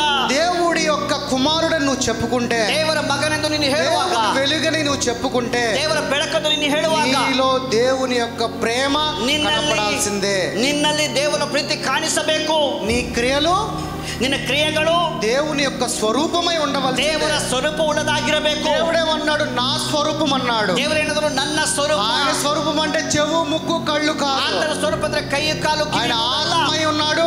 ಆತನ ಆತ್ಮ ಸ್ವರೂಪ, ఆయన యొక్క గుణాతిశయములు కనపడాలి. ಆತನ ಗುಣಾದರ್ಶಗಳು ಕಾಣಿಸಬೇಕು. జాలి, దయ, కరుణ, ఆత్మ ఫలాలు కనపడాలి. ದಯೆ, ಕನಿಕರ, ಪ್ರೀತಿ, ಇದು ಆತ್ಮ ಫಲಗಳು ఏ ಕಾಣಬೇಕು. రోజున నీకు ప్రభు యొక్క మనసును బట్టి ఆత్మ ఫలాలు నీ జీవితంలో కనపడితే ఆ రోజున నువ్వు నిజమైన కుమారుడివి. అది నిజమైన సంఘము. ಯಾವತ್ತು ನಿನ್ನಲ್ಲಿ ದೇವರ ಆತ್ಮ ಫಲಗಳು ಕ್ರಿಯೆ ಮಾಡ್ತದೋ ಆವಾಗ ನೀನು ನಿಜವಾಗ ದೇವರ ಮಗನಾಗ್ತೀಯ. అపోస్తల కార్యము 2వ అధ్యాయం ಅಪೊಸ್ತಲ ಕಾರ್ಯಗಳು 2ನೇ ಅಧ್ಯಾಯ 42ನೇ ವಾಕ್ಯ. వీరు మనమందరం ఎవరి బోధన అనుసరిస్తున్నాము? ನಾವೆಲ್ಲರೂ ಯಾರ ಬೋಧನೆ ಕೇಳ್ತಿದ್ದೇವೆ? మనమందరం ఎవరి బోధన అనుసరిస్తున్నాము? ನಾವೆಲ್ಲರೂ ಯಾರ ಬೋಧನೆ ಕೇಳ್ತಿದ್ದೇವೆ? ఎవరి బోధన చెప్పండి? ನಮ್ಮ ಬೋಧನೆ ಯಾವರ ಬೋಧನೆ? అపోస్తుల బోధనే, ಅಪೊಸ್ತಲರ ಬೋಧನೆ. వారి బోధనని మనం ಅವರ అనుసరిస్తున్నాము. ಬೋಧನೆಗಳನ್ನು వారేం చెప్తున్నారు? ಅವರೇನು ಹೇಳ್ತಿದ್ದಾರೆ? మీరు అపోస్తుల బోధ యందు సహవాసమందును, ಇವರು ಅಪೊಸ್ತಲ ಬೋಧನೆಯನ್ನು ಕೇಳುವುದರಲ್ಲಿಯೂ, రొట్టె విరుచుట యందును, ಸಹೋದರ ಅನ್ಯೋನ್ಯತೆಯಲ್ಲಿಯೂ, ಪ್ರಾರ್ಥನೆಗಳಲ್ಲಿಯೂ ఎడతెగక నిరంతರಾಗಿದ್ದೀರಿ. అంటే ప్రార్థన ఎడతెగక చేయమన్నాడు. మధ్యాహ్నం సాయంత్రం అన్నాడు. ಪ್ರಾರ್ಥನೆ ಬೆಳಗ್ಗೆ ಮಧ್ಯಾಹ್ನ ಮಾಡ್ಬೇಕಾ, ಎಡಬಿಡದೆ ಮಾಡಬೇಕಾ? ఎలా చేస్తారు ఎడతెగక ప్రార్థన? ಹೇಗೆ ಎಡಬಿಡದೆ ಮಾಡ್ತಾರೆ? ప్రార్థన అంటే నా ఒక రూమ్ లోకి వెళ్ళి తలుపేసుకుని మోకాలు దండేసి ఏడ్చేది కాదు. ప్రార్థన ಅಂದ್ರೆ ಮನೆ ಕೋಣೆ ಒಳಗಡೆ ಹೋಗಿ కూర్చున్నా, పడుకున్నా, ఏడ్ చేసినా కానీ నువ్వు దేవుడిని, నీలో ఉన్న నీ దేవుడితో సహవాసము చేయటం అనేది ప్రార్థన. ಕೂತ್ಕೊಳ್ಳುವಾಗ ಎದ್ದೇಳುವಾಗ ಏನ್ ಮಾಡக்கூಡ ದೇವರ ಸಂಗಡ ಇರುವಂತ ಸಹವಾಸ ಪ್ರಾರ್ಥನೆ ಆಗಿದೆ.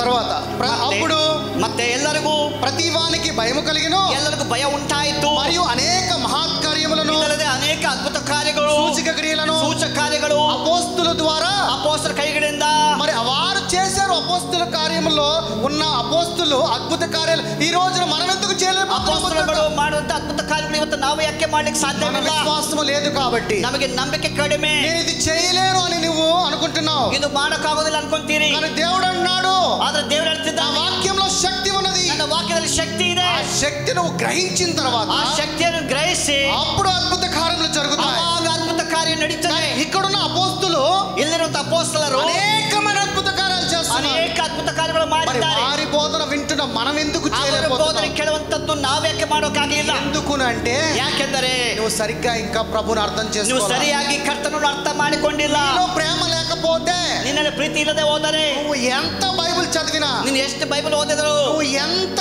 వాక్య లేఖనములు ప్రచురించినా, ಎಷ್ಟು ವಾಕ್ಯಗಳನ್ನ ಪ್ರಚಾರ ಮಾಡಿದರು, నువ్వు ఎంత ఎడతెగక ప్రార్థన ನೀವು చేసినా ಎಷ್ಟು ಎಡಬಿಡದೆ ಪ್ರಾರ್ಥನೆ ಮಾಡಿದರು, ఉపయోగం లేదు అంటున్నాడు. ಅದು ಉಪಯೋಗವಿಲ್ಲ.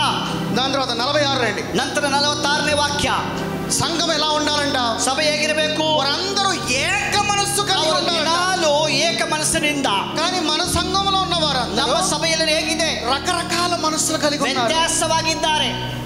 పేరుకి మనం ఒకటే ఉన్నాం ఇక్కడ. ಹೆಸರಿಗೆ ಮಾತ್ರ ಒಂದಾಗಿದ್ದೇವೆ. నువ్వు తెల్లగా ఉండు, నల్లగా ఉండు, పొట్టిగా ఉండు, పొడుగ్గా ఉండు, లావుగా ఉండు, సన్నగా ఉండు, నువ్వు ఎలానో ఉండు, ಬೆಳ್ಳಗಿರು, ತೆಳ್ಳಗಿರು, ಕಪ್ಪಿಗಿರು, ದಪ್ಪ ಇರು, ಕರಗಿರು, ಹೇಗೆ ಇರು, ప్రభువులో ఏకమై ఏక మనస్సు కలిగి ఉండాలి. ಆದ್ರೆ ಕರ್ತನಲ್ಲಿ ನೀವು ಏಕ ಮನಸ್ಸುಳ್ಳವರಾಗಿ, ఒకవేళ నువ్వు ఏక మనస్సు కలిగి లేనప్పుడు ಒಂದು ವೇಳೆ ಏಕ ಮನಸ್ಸು ಇಲ್ಲ ಅಂದರೆ సంబంధి కాదు అంటున్నాడు. ನೀವು ನಾನು ದೇವರ ಸಂಬಂಧಿ ಅಲ್ಲ. ఒకవేళ నువ్వు ఏక మనస్సునై ఉండి ఉన్నట్లయితే ఒకవేళ ಏಕ ಮನಸ್ಸು ಇಲ್ಲದೆ ಹೋದರೆ ఏం చేయాలంట? ನೀವೇನ್ ಮಾಡಬೇಕು? మరియు వారు ఏక మనస్సు కలిగి ಏಕ ಮನಸ್ಸುಳ್ಳವರಾಗಿ ప్రతి దినము ದೇವಾಲಯಗಳಲ್ಲಿ దేవాలయములో తప్పక కూకొనుచు ಕೂಡುತ್ತು. మనం ఆదివారం రావడానికే మనకి సమయం దొరకదు. ನಾವು ಭಾನುವಾರ ದಿವಸ ಬರ್ಲಿಕ್ಕೆ ಸಮಯ ಸಿಗೋದಿಲ್ಲ. ఒక ఆదివారం కూడుకోవడానికి ఎంత ప్రయాస పడితే ಒಂದು ಸಂಡೇ ನಿಮ್ಮನ್ನು చూసಲಿಕ್ಕೆ ಬಹಳ ಕಷ್ಟ. ఇంతమంది జనాన్ని కూడబెట్టగలుగుతాం. ಜನ ನಾವು ಪ್ರಯತ್ನ ಬರ್ತಾರೆ ಅಷ್ಟೇ.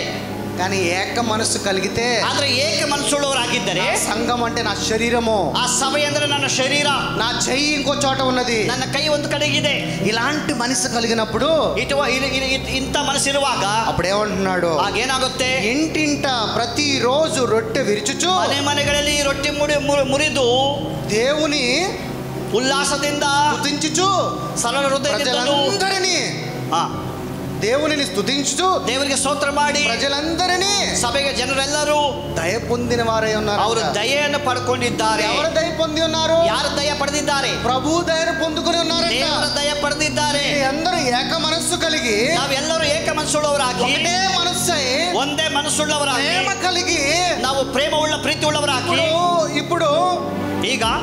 ఇప్పుడు నెల్లూరు నుంచి కొంతమంది ఇక్కడికి వచ్చారు. నెల్లూರಿಂದ ಕೆಲವರು ಬಂದಿದ್ದೀರಿ. అలాగే కోనసాగర్ నుంచి కొంతమంది వచ్చారు. కోనసాగరದಿಂದ ಕೆಲವರು ಬಂದಿದ್ದೀರಿ. అలాగే ఇక్కడున్న శివపూర్ కొంతమంది ఉన్నారు. ಶಿವಪುರದಿಂದ ಕೆಲವರು ಬಂದಿದ್ದೀರಿ. అలాగే మేము కొంతమంది హుబ్లీ నుంచి వచ్చి ఉన్నాము. ಹುಬ್ಬಳ್ಳಿಯಿಂದ ಕೆಲವರು ಬಂದಿದ್ದೇವೆ. అందరము ఏక మనస్సు కలిగి, ನಾವೆಲ್ಲರೂ ಏಕ ಮನಸ್ಸುಳ್ಳವರಾಗಿ, ఇక్కడ నుంచి నెల్లూరు వెళ్ళినప్పుడు, ಇಲ್ಲಿಂದ నెల్లూರಿಗೆ ಹೋಗುವಾಗ, ఇక్కడ నుంచి కోనసాగర్ వెళ్ళినప్పుడు, ಕೋನಸಾಗರ್ಗೆ ಹೋಗುವಾಗ, మనం ఎక్కడ ఉన్నా ఏ ప్రాంతం వారమైనా కానీ ಹೋದರು ಯಾವ ಪ್ರಾಂತವಾದರೂ ఏక మనస్సు కలిగి ಏಕ ಮನಸ್ಸುಳ್ಳವರಾಗಿ ప్రభు బల్లని విరిచి ಕರ್ತನ ಮೇಜನ್ನು ಭಾಗವಹಿಸಿ దేవుని స్తుతించుచు ದೇವರಿಗೆ ಸ್ತೋತ್ರ ಮಾಡಿ దేవుని యొక్క అభిషేకమును పొందుకుని ದೇವರ ಅಭಿಷೇಕ ಹೊಂದಿ దేవుడి యొక్క దయను పొందుకుంటాం. ದೇವರು ದಯ ಪಡ್ಕೊಂಡು, అది సంఘం అంటే. ಅದು ಸಭೆ ಅಂದರೆ అది కోనసాగర్ అవని, ಕೋನಸಾಗರ ಆಗ್ಬೋದು, లేకపోతే నెల్లూడి అవని, ನೆಲ್ಲೂಡಿ ಆಗ್ಬೋದು, లేకపోతే ఇంక ఏ సంఘమైనా అవని, ಯಾವ ಸಭೆ ಆಗ್ಬೋದು. మనమందరం ఏక సంఘమై ఏక మనస్సు కలిగి ఒకటే ప్రేమ కలిగి ఒకటే వెలుగై జీవించాలి. ನಾವೆಲ್ಲರೂ ಏಕ ಮನಸ್ಸುಳ್ಳವರಾಗಿ ಒಂದೇ ಸಭೆಯಾಗಿ ಏಕವುಳ್ಳವರಾಗಿ ನಾವು ಜೀವಿಸುವಾಗ, కలిసినప్పుడు ఎలా ఉండాలంట? ನಾವು ಸೇರುವಾಗ ಹೇಗಿರಬೇಕು? ఆనందముతోను, ಆನಂದದಿಂದ, నిష్కపటమైన హృదయముతోను ఆహారము పుచ్చుకొని చుండిరి, మరియు ప్రభువు రక్షణ పొందుచున్న వారిని అనుదినము వారితో చేర్చబడెను. ಕರ್ತನು ರಕ್ಷಣೆಯ ಮಾರ್ಗದಲ್ಲಿರುವವರನ್ನು ದಿನಾಲು ಅವರ ಮಂಡಳಿಗೆ ಸೇರಿಸಿದನು.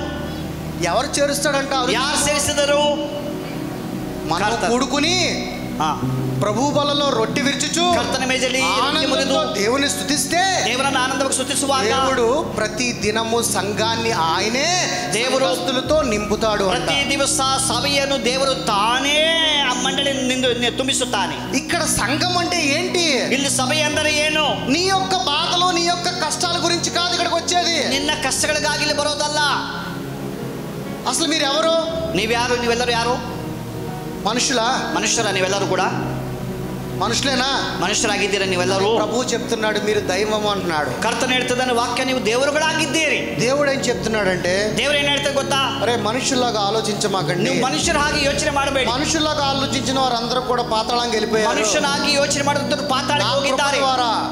నా కృప ద్వారా, ನನ್ನ ಕೃಪೆಯಿಂದ, నా ఆత్మ ద్వారా, ನನ್ನ ఆత్మದಿಂದ జీవించే ప్రతి ఒక్కరు కూడా, ಜೀವಿಸುವಂತ ಪ್ರತಿಯೊಬ್ಬರು ಕೂಡ అలాంటి దైవమును పొందుకుని ನನ್ನಂತ ದೈವಗಳನ್ನ ಪಡ್ಕೊಂಡು నువ్వు జీవించు అంటున్నాడు. ನೀವು ಜೀವಿಸು.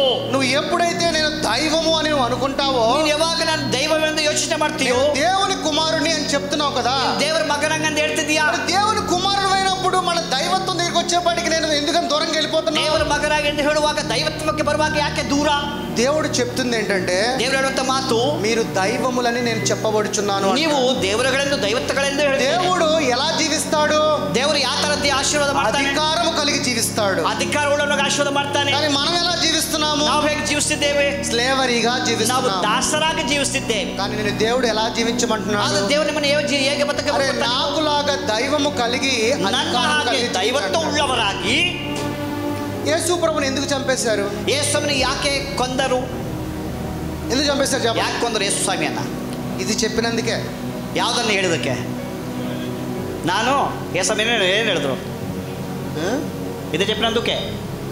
మీరు దైవములని చెప్తుంటే, ನೀವು ದೈವತ್ವ ಎಂದು ಹೇಳುವಾಗ, మా అబ్రహాము తండ్రి, మా ఇస్సాకు తండ్రి, మా యాకోబు తండ్రి ఇచ్చిన దాన్ని వదిలేసి నువ్వేంటి దైవత్వం గురించి మాట్లాడుతున్నావు? దేవదూషణ చేస్తున్నావు అని చెప్పి ಅಬ್ರಹಾಮನು, ಈಸಾಕನು, ಯಾಕೋಬನು, ಮೋಶೆ ಇವರೆಲ್ಲ ಹೇಳ್ದನ್ನ ನೀನು ತಿರಸ್ಕರಿಸಿ ನೀನು ದೇವರೆಂದು ಹೇಗೆ ಹೇಳುತ್ತೀಯ? నువ్వు కొత్త రూల్స్ తీసుకొచ్చావని చెప్పి దేశప్రభు, ನೀನು ಹೊಸ ಒಂದು ರೂಲ್ಸ್ ಅನ್ನ ಅಧ್ಯಾಯವನ್ನು ತಂದಿದ್ದೀಯ. అదే సత్యము. ಇದು ಸತ್ಯ. ఏంటి సత్యం అంటే? ಏನ್ ಸತ್ಯವೆಂದರೆ, పుట్టి వేయబడింది అది కాదురా నాయన, ಒಡೆದು ಹೋದಂತದ್ದಲ್ಲ. నాలో జీవం ఉన్నది, ನನ್ನಲ್ಲಿ ಜೀವ ಇದೆ. ఆ జీవమును, ಆ ಜೀವವನ್ನ మీలో నేను పెట్టాను. ನಿನ್ನಲ್ಲಿ ನಾನು ಇಟ್ಟಿದ್ದೇನೆ. మీరు కూడా, ನೀವು ಕೂಡ, మీరు దైవములే, ನೀವು ದೈವತ್ವಗಳಾಗಿದ್ದೀರಿ. అలాంటి అధికారం కలిగి జీవించు అన్న. ಅದಕ್ಕಾಗಿ ಅಧಿಕಾರ ಉಳ್ಳವರಾಗಿರಿ. అందుకే నేనేమన్నానంటే రూపాంతరము చెందు. ಅದಕ್ಕೆ ನೀವು ಮಾನಸಾಂತರ, ರೂಪಾಂತರ ಪಡ್ಕೊಳ್ರಿ. కానీ మనం ఎక్కడున్నాం? ఇంకా ನಾವೆಲ್ಲಿದ್ದೀವಿ? ಇನ್ನ మతం అనే గోడల్లోనే, ಇನ್ನು ಮತವೆಂಬ ಗೋಡೆಯಲ್ಲಿ అక్కడే మనం ఉన్నాం. ಅಲ್ಲೇ ಕುಂತಿದ್ದೀವಿ. మతం అనే గోడల్లో బొట్టు పెట్టుకోకూడదు. ಮತದಲ್ಲಿ ಏನಿದೆ? సినిమా చూడొచ్చా లేదా? ಸಿನಿಮಾ ನೋಡಬಾರ್ದು, ಬೊಟ್ಟಿಟ್ಕೋಬಾರ್ದು. ఇక్కడే ఉన్నాం. ಇನ್ನೂ ಅಲ್ಲೇ ಕುಂತಿದ್ದೀವಿ. దేవుడు చెప్తున్నాడు అందులోంచి నువ్వు బయటికి రా. ముందు ದೇವ್ರು ಹೇಳ್ತಾರೆ ಅವೆಲ್ಲ ನಿನ್ ಬೇಡ, ಹೊರಗಡೆ ಬಾ. నీ స్థానం అది కాదు. ನಿನ್ನ ಸ್ಥಾನ ಅದು ಅಲ್ಲ. నీ స్థానం అధికారము. ನಿನ್ನ ಸ್ಥಾನ ಅಧಿಕಾರ. నీవు వెలుగై ఉన్నావు ఈ లోకానికి. ಬೆಳಕಾಗಿದ್ದೀಯ. You are a king. ನೀನು ಅರಸನಾಗಿದ್ದೀಯ. నువ్వు రాజువి అంటున్నాడు. ನೀನು ರಾಜನಾಗಿದ್ದೀಯ. రాజులాగా జీవించు అంటున్నాడు. ರಾಜನಾಗಿ ಜೀವಿಸು. కానీ మనం ఎలా జీవిస్తున్నాం? ಆದ್ರೆ ನಾವ್ ಹೇಗೆ ಜೀವಿಸ್ತಾ ಇದ್ದೇವೆ? ఇంకా బైబిలులో ఉన్న వాక్యాన్ని అర్థం చేసుకోకుండా, ಇನ್ನು ಬೈಬಲ್ ಇರುವಂತಹ ಸತ್ಯಗಳನ್ನ ತಿಳಿದುಕೊಳ್ಳದೆ ನಾವು జ్ఞానం లేని వారుగా జీవిస్తున్నాం. ಜ್ಞಾನ ಇಲ್ಲದೆಯವರಾಗಿ ಜೀವಿಸ್ತಾ ಇದ್ದೇವೆ. జీవిస్తే రాజులాగా జీవించమన్నాడు. ಬದುಕಿದರೆ ರಾಜನಾಗಿ ಬದುಕು.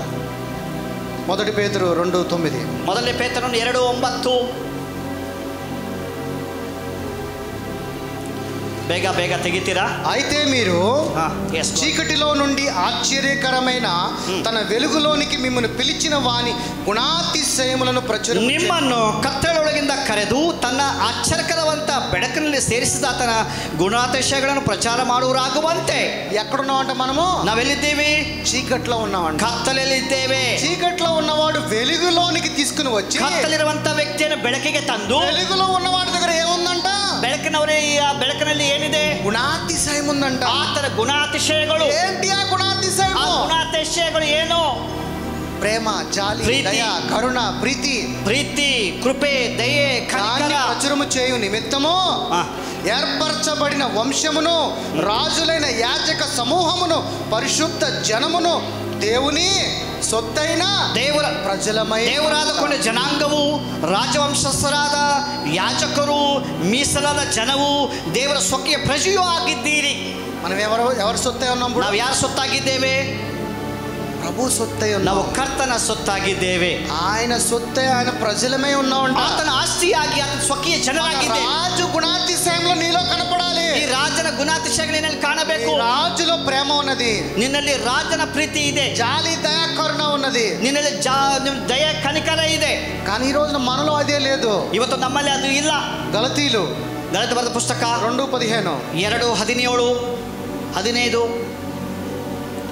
మనము జన్మము వలన యూదులమే గాని అన్యులలో చేరిన పాపులము కాము. మనుష్యుడు యేసుక్రీస్తు నందలి విశ్వాసము వలనే గాని ధర్మశాస్త్ర సంబంధమైన క్రియల మూలమునుగా నీతిమంతుడుగా తీర్చబడని ఎరిగి మనము ధర్మశాస్త్ర సంబంధమైన క్రియల మూలమును కాక క్రీస్తునందలి విశ్వాసం వలనే నీతిమంతులని తీర్చబడుటకే యేసు క్రీస్తునందు విశ్వాసమును ఇంచి ఉన్నాము. ಕ್ರಿಸ್ತನ ಮೇಲೆ ನಂಬಿಕೆಯಿಂದಲೇ ನೀತಿವಂತರನ್ನು ನಿರ್ಣಯಿಸಲ್ಪಟ್ಟಿದ್ದೇವೆ. అదే నువ్వు ధర్మశాస్త్రము కింద ఉంటే, ನೀವು ಧರ್ಮಶಾಸ್ತ್ರ ಕೆಳಗಡೆ ಇದ್ದರೆ వాటి క్రియల మూలంగా ఎవడు నీతిమంతుడుగా ಧರ್ಮಶಾಸ್ತ್ರ ಕ್ರಿಯೆಗಳಿಂದ ನೀತಿವಂತರಾಗೋದಿಲ್ಲ. కానీ నీ విశ్వాసముతో యేసు ప్రభు అనే కృప కింద కనుక నీవు ఉన్నట్లయితే, ನಂಬಿಕೆಯಿಂದ ಯೇಸು ಕ್ರಿಸ್ತನೆಂಬ ಕೃಪೆಯ ಕೆಳಗಡೆ ಬರುವಾಗ నీవు నీతిమంతుడివి అంటున్నాడు. ನೀನು ನೀತಿವಂತನೆಂದು ನಿರ್ಣಯಿಸಲ್ಪಡುತ್ತದೆ. ఈ రోజున ఈ సంఘము నీతిమంతులుగా తీర్చబడుటకు, ಇವತ್ತು ಈ ಸಭೆಯು ನೀತಿವಂತರಾಗಿ ನಿರ್ಣಯಿಸಲಿಕ್ಕೆ మనమందరము ఆయన కృప కింద ఉన్నామని ನಾವೆಲ್ಲರೂ ಆತನ ಕೃಪೆಯ ಕೈ ಕೆಳಗಡೆ ಇದ್ದೇವೆ. ధర్మశాస్త్ర సంబంధ క్రియల వల్ల ఎవడు కూడా నీతిమంతుడిగా ಧರ್ಮಶಾಸ್ತ್ರದ ಕ್ರಿಯೆಗಳಿಂದ ಯಾರು ನೀತಿವಂತರಾಗಲಿಕ್ಕೆ ಸಾಧ್ಯವಿಲ್ಲ. ఇదే దాంట్లో ಇದೇ ಅಧ್ಯಾಯದಲ್ಲಿ 1ನೇ ಅಧ್ಯಾಯ అటు పిమ్మట లేదు 2వ గలతీలు 1వ వచనము 2ನೇ గలతీ 2ನೇ అటు పిమ్మట 14 సంవత్సరములైన తరువాత నేను తీతును వెంట పెట్టుకుని బర్నబాతో కూడా యెరూషలేమునకు తిరిగి వెళ్ళి తిని దేవదర్శన ప్రకారమే వెళ్ళి తిని, మరియు నా ప్రయాసము కష్టము వ్యర్థమునేమో లేక వ్యర్థమైపోదునేమో అని నేను అన్ని జనులలో ప్రకటించుచున్న సువార్తను వారికిని ప్రత్యేకముగా ఎన్నికైన వారికి విశదపరిచితిని.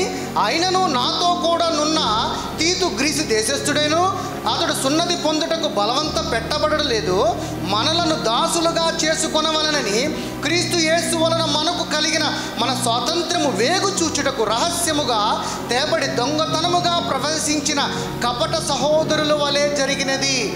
ఎలా ఉండకూడదంట? ಹೇಗಿರಬಾರದು? కపట సహోదరుల వలె ఉండకూడదంట. కలతనದಿಂದ ಸೇರಿಕೊಂಡ ಸುಳ್ಳು సహోదరులు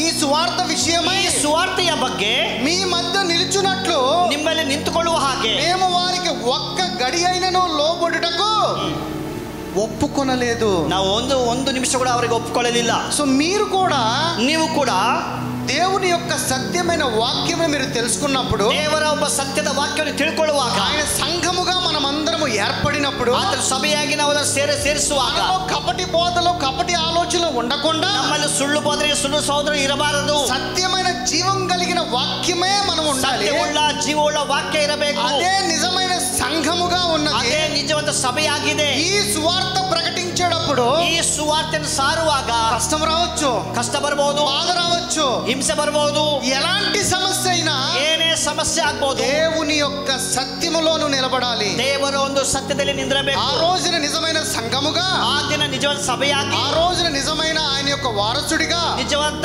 ವಾರಸುದಾರನಾಗಿ నీవు ఈ సంఘములో ఉంటావు. ನೀವು ಈ ಸಭೆಯಲ್ಲಿ ಇರ್ತೀರಿ. 2 తిమోతి 3:16. 2ನೇ ತಿಮೋತಿ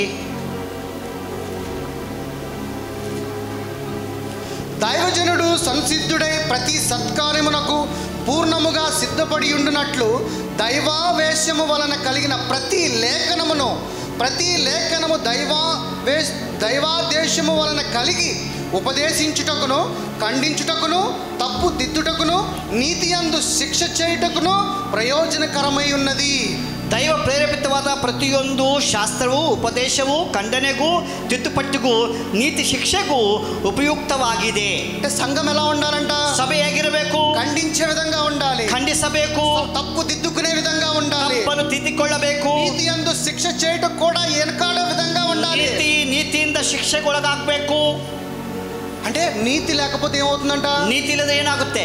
మరి శిక్ష పడిద్దా అంటారా? ಶಿಕ್ಷೆ ಬರುತ್ತಾ ಬರಲ್ವಾ? శిక్షిస్తాడంటారా? ಶಿಕ್ಷೆ ಕೊಡ್ತಾನ ದೇವರು? దేవుడు ఉగ్రత ఉందంటారా? ದೇವರಲ್ಲಿ ಉಗ್ರತೆ ಇದೆಯಾ? దేవుడు మీ మీద ఉగ్రత చూపిస్తాడంటారా? ದೇವರು ನಿಮ್ಮ ಮೇಲೆ ಉಗ್ರತೆ ತೋರಿಸ್ತಾನ? మరి అదేంటి దేవుడు ప్రేమించేవాడు అన్నారుగా ఇప్పుడు దాకా? ದೇವರು ಪ್ರೀತಿ ಮಾಡೋ ದೇವರು ಅಂತ ಹೇಳಿದ್ರು. ప్రేమించే దేవుడు నిన్ను ఎలా శిక్షిస్తాడు? ಪ್ರೀತಿ ಮಾಡೋ ದೇವರು ಹೇಗೆ ಶಿಕ್ಷೆ ಕೊಡ್ತಾನೆ? ప్రేమించే దేవుడు శిక్షించడు. ನಿನ್ನ ಪ್ರೀತಿ ಮಾಡೋ ದೇವರು ಶಿಕ್ಷೆ ಕೊಡೋದಿಲ್ಲ.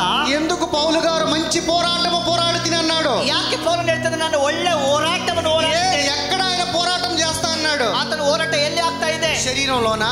ಶರೀರದಲ್ಲಿಯಾ? నీ శరీరం చనిపోయింది కదా. ನಿನ್ನ ಶರೀರ ಸತ್ತೋಗಿದೆಯಲ್ಲ. అదేంటి మేము బతికే ఉన్నాం కదా. ಅದೇನು ಬದುಕಿದ್ದೀವಲ್ಲ. వాక్యము చెప్తుంది నువ్వు మృతి చెందావని. ವಾಕ್ಯ ಹೇಳ್ತಾರೆ ನೀನು ಮೃತ್ಯು ಹೊಂದಿದ್ದೀಯಾ. మరి మృతి చెందిన వాక్యంలో నేను ఎలాగ మంచి పోరాటం పోరాడతాను? ಮೃತ್ಯು ಹೊಂದಂತ ಶರೀರದಿಂದ ಒಳ್ಳೆ ಹೋರಾಟ ಹೇಗೆ ಸಾಧ್ಯ? నువ్వు పోరాడాల్సింది నీ ఆత్మతో.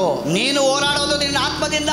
దేవుని యొక్క ఆత్మగా మంచి పోరాటము పోరాడాలి. ఆయన ఆత్మగా, ದೇವರ ಆತ್ಮವುಳ್ಳವರಾಗಿ ಒಳ್ಳೆ ಹೋರಾಟವನ್ನು ಹೋರಾಡಬೇಕು. ఎప్పుడైతే నా ఆత్మగా నిజమైన పోరాటము చేస్తే ನೀನು ನಿಜವಾಗ್ಲೂ ದೇವರ ಆತ್ಮವಾಗಿ ಒಳ್ಳೆ నువ్వు ಹೋರಾಟ ఎక్కడే ఉంటావు కానీ దేవుని ఆత్మతో అక్కడ కూడా ఉన్నావు అంటున్నాడు. ಇಲ್ಲೇ ಇರ್ತೀಯ ಆದ್ರೆ ದೇವರ ಆತ್ಮನ ಅಲ್ಲಲ್ಲಿ ಇರ್ತಾನೆ. ఇక్కడ దేన్నైతే బంధిస్తావు అది పరలోక రాజ్యంలో విప్పబడుతుంది అంటున్నాడు. ಏನು ಬಂಧಿಸ್ತೀಯ పరలోಕದಲ್ಲಿ పరలోక రాజ్యంలో ఏదైతే బంధించానో అది ఇక్కడ కూడా విప్పబడతాను అంటున్నాడు. పరలోకದ ಏನು ಬಿಚ್ಚುತ್ತದೆ ಇಲ್ಲಿ ಬಿಚ್ಚಲ್ಪಡುತ್ತದೆ. యేసు ప్రభు సంఘం ఎలా ఉండమని చెప్పాడు? ಯೇಸು ಸಭೆ ಈ ತರ ಇರಬೇಕೆಂದು ಹೇಳಿದ್ದಾನೆ. ఆత్మ ఉందన్నాడు. ಆತ್ಮವಾಗಿದೆ. ఆయన రాజ్యం ఎలా ఉందన్నాడు? ಆತನ ರಾಜ್ಯವು ಹೀಗಿದೆ. ఆత్మ ఉందన్నాడు. ಆತ್ಮವಾಗಿದೆ. మరి ఆయన దగ్గర ఏమున్నది? ಆತನ ಬಳಿ ಏನಿದೆ? శక్తి ఉన్నది. ಶಕ್ತಿ ಇದೆ. శక్తి కలిగిన వాడిగా జీవించు. ಶಕ್ತಿ ಉಳ್ಳವನಾಗಿ ಜೀವಿಸು. ఖండించుకునే విధంగా, తప్పు దిద్దుకునే విధంగా, నీతిమంతుల్ని శిక్షించే విధంగా కాదు. ಖಂಡಿಸುವ ಪ್ರಕಾರವಾಗಿ, ತಪ್ಪು ತಿದ್ದುಕೊಳ್ಳೋ ಪ್ರಕಾರವಾಗಿ, ನೀತಿವಂತ ನಿಂದಿಸುವ ಪ್ರಕಾರವಾಗಿ ಅಲ್ಲ. దేవుని యొక్క ఆత్మగా, శక్తి కలిగిన వారుగా, దేవుడిని ప్రేమించేవాడిగా, ದೇವರು ಆತ್ಮವಾಗಿ ಶಕ್ತಿ ಉಳ್ಳವನಾಗಿ ದೇವರ ಪ್ರೀತಿ ಮಾಡುವವರಾಗಿ, దేవుని యొక్క ఇమేజ్ అని మనం చెప్పుకుంటాం. ದೇವರ ಒಂದು ಸ್ವರೂಪ ಎಂದು ಹೇಳುತ್ತೇವೆ. we are image of Jesus Christ. ನಾವು ಯೇಸು ಕ್ರಿಸ್ತನ ಪ್ರತಿಬಿಂಬವಾಗಿದ್ದೇವೆ. ఇక మీద నాలో జీవించువాడు నేను కాను. ಇನ್ನು ಮೇಲೆ ಜೀವಿಸೋನು ನಾನಲ್ಲ, నా యందు నివసించు, ನನ್ನಲ್ಲಿ ನಿವಸಿಸುವಂತ, నీ యందు నివసించు ನಿನ್ನಲ್ಲಿ ವಾಸ ಮಾಡುವ యేసు స్వామి. ಯೇಸು ಜೀವಿಸ್ತಾ యేసు ಇದ್ದಾನೆ. స్వామి శక్తి కలిగిన వాడు. ಯೇಸು ಸ್ವಾಮಿ ಶಕ್ತಿ ಉಳ್ಳವನಾಗಿದ್ದಾನೆ. యేసు స్వామి దగ్గర ಯೇಸು ಸ್ವಾಮಿ ಬಳಿ విడుదల ఉందన్నాడు. ಬಿಡುಗಡೆ ಇದೆ. అది ప్రతి ఒక్కరి దగ్గర ఉండాలి. ಅದು ಪ್ರತಿಯೊಬ್ಬರ ಬಳಿಗೆ ಇರಬೇಕು. మార్కు సువార్త 16:15 తీయండి ఒకసారి. ಮಾರ್ಕನ ಬರೆದ ಸುವಾರ್ತೆ 16ನೇ ಅಧ್ಯಾಯ 15ನೇ ವಾಕ್ಯ. మార్కు సువార్త సంఘం ఎలా ఉండాలో చెప్తున్నాడు. ಸಭೆ ಹೇಗಿರಬೇಕೆಂಬುದಾಗಿ ಹೇಳ್ತಿದ್ದಾನೆ. 16వ అధ్యాయము 15. 16ನೇ ಅಧ್ಯಾಯ 15ನೇ ವಾಕ್ಯ. మీరు సర్వలోకమునకు వెళ్ళి ನೀವು ಈ ಲೋಕದ ಎಲ್ಲಾ ಕಡೆಗೆ ಹೋಗಿ సర్వ సృష్టికి సువార్తను ప్రకటించుడి. ಜಗತ್ತಿಗೆಲ್ಲ ಸುವಾರ್ತೆಯನ್ನು ಸಾರಿರಿ. నమ్మి బాప్తిసము పొందినవాడు, ನಂಬಿ ದೀಕ್ಷೆಯನ್ನು ಪಡೆದುಕೊಳ್ಳುವವನು. దీక్ష స్థలం పొందాలంటే ముందు నువ్వేం చేయాలంట? ದೀಕ್ಷೆ ಪಡ್ಕೊಂಡು ಮೊದಲು ನೀ ಏನ್ ಮಾಡಬೇಕು? ముందు నమ్మాలి అంట. ನಂಬಬೇಕು. నమ్మిన వాడి యందు ನಂಬಿದಾಗ ఈ సూచిక క్రియలు, ఈ సూచిక క్రియలు, ನಂಬಿ ದೀಕ್ಷೆಯನ್ನು ಪಡ್ಕೊಳ್ಳುವವನು, ರಕ್ಷಣೆ ಹೊಂದುವವನು, ఈ సూచిక క్రియలు కనబడును. ఏంటి ఆ సూచిక క్రియలు? ಸೂಚಕ ಕಾರ್ಯಗಳು ಕಾಣಲ್ಪಡ್ತದೆ. అది ఓన్లీ అందరి దగ్గర అన్నాడా, కొందరి దగ్గర అన్నాడా? ಇದು ಎಲ್ಲರ ಬಳಿ ಅಂತ ಹೇಳಿದ್ರೆ ಕೆಲವರು, ప్రతి విశ్వాసి దగ్గర ಎಲ್ಲ ವಿಶ್ವಾಸಿಗಳಿಗೆ ఏమున్నాయంట?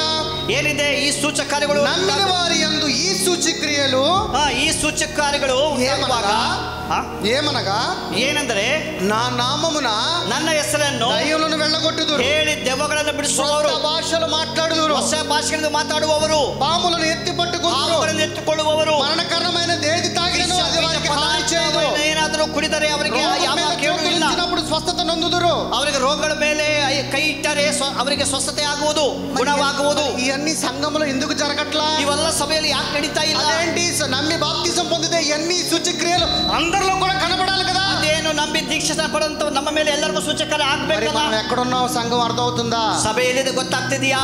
సంఘంలో శక్తి లేని వారిగా ఉన్నాం. ಸಭೆಯಲ್ಲಿ ಶಕ್ತಿ ಇಲ್ಲದವರಾಗಿದ್ದೇವೆ. ఎందుకంటే సంఘంలో ఐక్యమత్యం లేదు. ಸಭೆಯ ಅಲ್ಲಿ ಐಕ್ಯತೆ ಇಲ್ಲ. ఐక్యమత్యం ఉన్నప్పుడు ఏక మనసు కలిగి ప్రార్థిస్తాం. ಐಕ್ಯವಾಗಿರುವಾಗ ಏಕ ಮನಸ್ಸುಳ್ಳವರಾಗಿ ಪ್ರಾರ್ಥನೆ సంఘంలో ಮಾಡ್ತೇವೆ. ఉన్న బలహీనంగా ఉన్న కుటుంబాన్ని గురించి ప్రార్థిస్తాం. ಸಭೆಯಲ್ಲಿ ಬಲಹೀನವಾಗಿದ್ದರೆ ಅವರಿಗಾಗಿ ಪ್ರಾರ್ಥನೆ మన ಮಾಡ್ತೇವೆ. సంఘంలో ఎవరికైతే రోగం ఉందో ఏక మనసు కలిగి ప్రేమతో వాడి కొరకు ನಮ್ಮ ప్రార్థిస్తాం. ಸಭೆಯಲ್ಲಿ ಯಾರಿಗೆ ರೋಗ ಇದೆಯೋ ಏಕ ಮನಸ್ಸಿಂದ ಪ್ರಾರ್ಥನೆ మనం ఎవరి ಮಾಡ್ತೇವೆ. స్వాస్థ్యమై ఉన్నాం?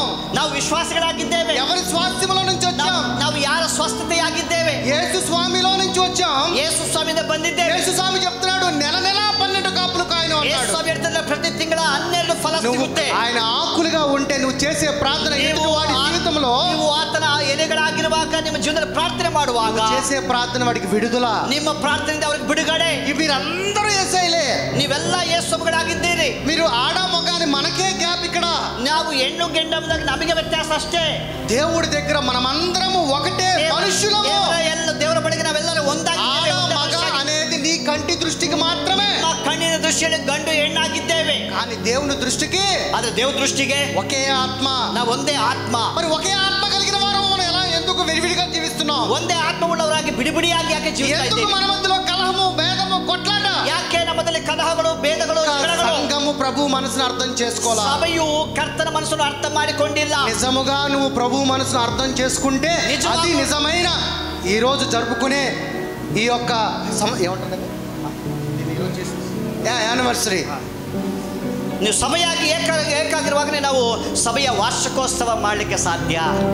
అంతేగాని అర్థం చేసుకుని వారుగా ఇంకా కొట్లాటలో, ఇంకా మనసుల్లో, ఇంకా కలహాల్లో, ఇంకా భేదాల్లో పేరుకి మనం క్రైస్తవం. ಇನ್ನೂ ಜಗಳಗಳಲ್ಲಿ, ಕಲಹಗಳಲ್ಲಿ, ಭೇದಗಳಲ್ಲಿ మనం ఇంకా ప్రార్థించేవాళ్ళం. దేవుడు క్షమించేవాడా, దీవించేవాడా, లేదా కొట్టేవాడా? ದೇವರು ನಮ್ಮನ್ನು ಕ್ಷಮಿಸುವವನಾಗಿದ್ದಾನಾ, ಆಶೀರ್ವಾದ ಮಾಡುವವನಾಗಿದ್ದಾನಾ, ಹೊಡೆಯುವವನಾಗಿದ್ದಾನೆ? ಏನಾಗಿದ್ದಾನೆ? ಮೂರರಲ್ಲಿ కొట్టేవాడా, దీవించేవాడా, ప్రేమించేవాడా? ಏಸಮ್ಮ ಹೊಡಿತಾನ, ಆಶೀರ್ವಾದ ಮಾಡ್ತಾನೆ, ಕ್ಷಮಿಸುತ್ತಾನೆ, ಆಶೀರ್ವಾದ ಮಾಡ್ತಾನೆ. ಸಾರಿ ಹೇಳಿ. కనికరం కోరుకుంటాడు ఎప్పుడు. ಆತನು ಯಾವಾಗಲೂ ಕನಿಕರವನ್ನು ಬಯಸುತ್ತಾನೆ. కనికరముగా నిన్ను దగ్గర తీసుకుంటాడు. ಕನಿಕರ ಉಳ್ಳವನಾಗಿ ನಿನ್ನ ಹತ್ತು ತೆಗೆದುಕೊಳ್ಳುತ್ತಾನೆ. ఆయన పిల్లల్ని ఆయనే వెదకి వచ్చి రక్షించుకుంటాడు. ಆತನ ಮಕ್ಕಳನ್ನು ತಾನೇ ಹುಡುಕಿ ಬಂದು ರಕ್ಷಣೆ ಮಾಡಿದ್ದಾನೆ. ఆయన దగ్గర జాలి, దయ, కరుణ, ప్రేమ, అనురాగం, ఆప్యాయత ఇవే ఉన్నాయి. ದೇವರ ಬಳಿಯಲ್ಲಿ ಕೃಪೆ, ದಯೆ, ಕನಿಕರ, ಆಪ್ಯಾಯತೆ ಉಳ್ಳವನಾಗಿದ್ದಾನೆ. ఆయన పిల్లలమైన మన దగ్గర ఎందుకు ఇది లేదు? ಆತನ ಮಕ್ಕಳಿಂದ ನಮ್ಮ ಬಳಿ ಯಾಕೆ ಇಲ್ಲ? ఆయన పిల్లలమంటే సంఘము. ಆತನ ಮಕ್ಕಳೆಂದರೆ ಸಭೆ. సంఘానికి శిరస్సై ఉన్నాడు. ಸಭೆಗೆ ಶಿರಸ್ಸಾಗಿದ್ದಾನೆ. ఇక్కడ నొప్పి వచ్చినప్పుడు నీ కంట్లోంచి నీరు వస్తుందా రాదా? ಕೈಗೆ ನೋವಾಗುವ ಕಣ್ಣಿಂದ ನೀರು ಬರುತ್ತಾ? ఏలికి దెబ్బ తగిలితే నీ కంట్లోంచి ఎక్కడి నుంచి వచ్చినా ఎలాంటి ప్రాంతమైనా కానీ మనమందరము క్రీస్తులో ఒకటే, ఒక్కవారమే, ఏక మనస్సు కలిగి ఈ రోజున సంఘం గురించి ప్రార్థన చేద్దాం. ప్రార్థన చేయండి. ఈ ప్రార్థన మహాశక్తిని తీసుకుని వస్తుందంట. ఈ ప్రార్థన, ఈరోజు నువ్వు చేసే ప్రార్థన ద్వారా అనేక మంది విశ్వాసులతో, ఈ సంఘములో అందరూ విశ్వాసులతో నిండిపోయేలాగా నువ్వు ప్రార్థన చేయండి. ఈ సంఘాన్ని దేవుడు దీవించాడు, ఈ సంఘాన్ని దేవుడు ఆస్వాదించాడు. ఎవరు ఊహించినట్టుగా, ఎవరు ఆలోచించిన విధంగా కాకుండా, అడుగు వాటికంటే, ఊహించు వాటికంటే అత్యధికంగా ఇచ్చే నా దేవుడు మన మధ్యలో ఉన్నాడు. ఈ సంఘమును కట్టడానికి అనేక మంది చేయి చేశారు, అనేక మంది చేతులు కలిపారు, ఈ సంఘం కట్టారు.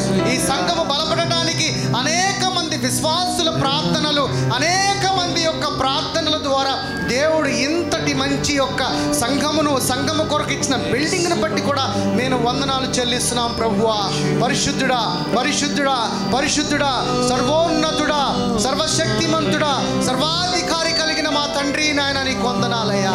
నీ ప్రేమ ఎంతో గొప్పది నాయన, శాశ్వత కాలము కలిగిన ప్రేమ నాయన, అనంతమైన ప్రేమ నాయన. ఈ ప్రేమతో ప్రభువా నాయన, ఇదిగో తండ్రి, ఇలాంటి మారుమూల ప్రాంతంలో ఇలాంటి సంఘమును నెలకొల్పావంటే ప్రభువా, నీ చిత్తము లేకుండా, నీ ప్రణాళిక లేకుండా ఏది అసాధ్యము ప్రభువా. సమస్తమును సాధ్యపరుస్తూ ఇలాంటి పరిస్థితుల్లో కూడా ఇక్కడ సంఘాన్ని మీరు నడిపిస్తున్నారంటే అది మీ చిత్తము నాయన. మీ చిత్తము లేకుండా ఏది కూడా మేము చేయలేం ప్రభువా. నీ కృపను బట్టి నాయన, ఇక్కడ వచ్చిన ప్రతి బిడ్డను బట్టి నీకు వందనాలు. మేమందరము నీ అవయములై ఉన్నాం ప్రభువా. మేము ఏక మనస్సు కలిగి నీలో ఒక్కరమై ఉన్నాం ప్రభువా. మేమందరము ఏకాత్మను కలిగి ఉన్నాం ప్రభువా. నీ ప్రేమను ప్రభువా మా అందరిలో ఉండేలాగున, మా అందరిలోకి వ్యాపించు నాయన. మేమందరము నాయన నీ బిడ్డలముగా, నీ వారసులముగా, ఎదుటి వారి కొరకు ప్రార్థన చేసే వారియర్స్గా ఉండాలంటి కృపను దయచే ప్రభువా. బలహీనంగా అయితే అస్సలు ఉండకూడదు నాయన. శక్తి కలిగిన వారుగా మేము ఉండాలి ప్రభువా. కూడి వచ్చిన ఈ జనాన్ని అందరినీ మీరు ఆస్వాదించండి, దీవించండి, బలపరచండి ప్రభువా. ఎవరు ఏ సమస్యలో ఉన్నారో ఆ సమస్యలను రిబ్యూక్ చేయండి యేసునామములో తండ్రి. ప్రతి చీకటి శక్తులను విడుదలను ప్రకటించండి ప్రభువా. కనపడని చీకటి శక్తులతో పోరాడుతున్న ఈ బిడ్డలందరినీ కూడా కాపాడండి ప్రభువా నాయన నీకు వందనాలు తండ్రి. నాయన ఇంతగా నాయన మమ్మల్ని కూడి వచ్చిన బిడ్డలందరినీ నాయన తోడుకుని వచ్చినందుకు నీకు వందనాలయ్యా. మళ్ళా మేము తిరుగు ప్రాంతంలో వెళ్ళేటప్పుడు కూడా మీరు మాకు తోడుగా ఉండి మేము చేరవలసిన గమ్యంకు చేరేంత వరకు కూడా నాయన మా ప్రాణ దేహాత్మల మీద నీ కాపుదల ఉంచు నాయన తండ్రి. ప్రతి ఒక్కరిలో నాయన నీ యొక్క వాక్యం అనే ప్రేమని మొలజాలి ప్రభువా. ప్రేమ కలిగిన మనసుతోనే మేము జీవించాలి. క్రీస్తు మనసు ఎరిగి క్రీస్తులాగా ఆలోచించమన్నావు ప్రభువా. అవును తండ్రి, నీ మనసును ఎరిగి నీ యొక్క ప్రేమ కలిగి నీలాంటి యొక్క దైవత్వము కలిగి మేము జీవించలాగున, అధికారము కలిగి జీవించలాగున నాయన ఇదిగో తండ్రి మా జీవితంలో ప్రతిరోజు చీకటి శక్తులని అధిగమించే వారిలాగా మమ్మల్ని బలపరచమని అడుగుచు ప్రభువా. ఈరోజు నాయన ఈ ప్రార్థన కూడికను అంతటిని కూడా నీ చేతులకు సమర్పించి నాయన ఈ సంఘాన్ని నడిపిస్తున్న మోజెస్ గారిని, వారి సతీమణిని, వారి కూతుర్ని, అలాగే స్థానిక సంఘస్థులందరినీ కూడా దీవించు నాయన నీకు వందనాలు. ఈ సంఘం ఇంతగా బలపడటానికి స్థానిక సంఘస్థులు నాయన అనేక మంది నాయన ఇక్కడ చేతులు వేసి నాయన ఐక్యమత్యముగా నాయన ఈ సంఘం నడిపిస్తున్నాను ప్రభువా నీకు వందనాలు. ఇంకా బహుగా ఈ సంఘం ఆశీర్వదింపబడాలి. ఇంకా ఈ సంఘములు బ్రాంచెస్గా ఏర్పడే విధంగా నీ కృపని సహాయం దయచే ప్రభువా. ఆయన మేమందరము కూడా నీ పిల్లలమై ఉన్నాం. నీ నిమిత్తమే నీ కొరకే జీవించు వారిలాగా నీ కృపని సహాయం దయచేయమని అడుగుచు ప్రభువా. మా రక్షకుడైన యేసుక్రీస్తు నామం పేరిట ఆయన ఈ సంఘము ఈరోజు జరిగిన కార్యక్రమం అంతటిని కూడా నీ చేతులకు సమర్పించి యేసుక్రీస్తు నామమును బట్టి అడిగి వేడుకొనుచున్నాము తండ్రి. Amen amen amen. ಇವತ್ತು ದೇವರ ಕೃಪೆಯಿಂದ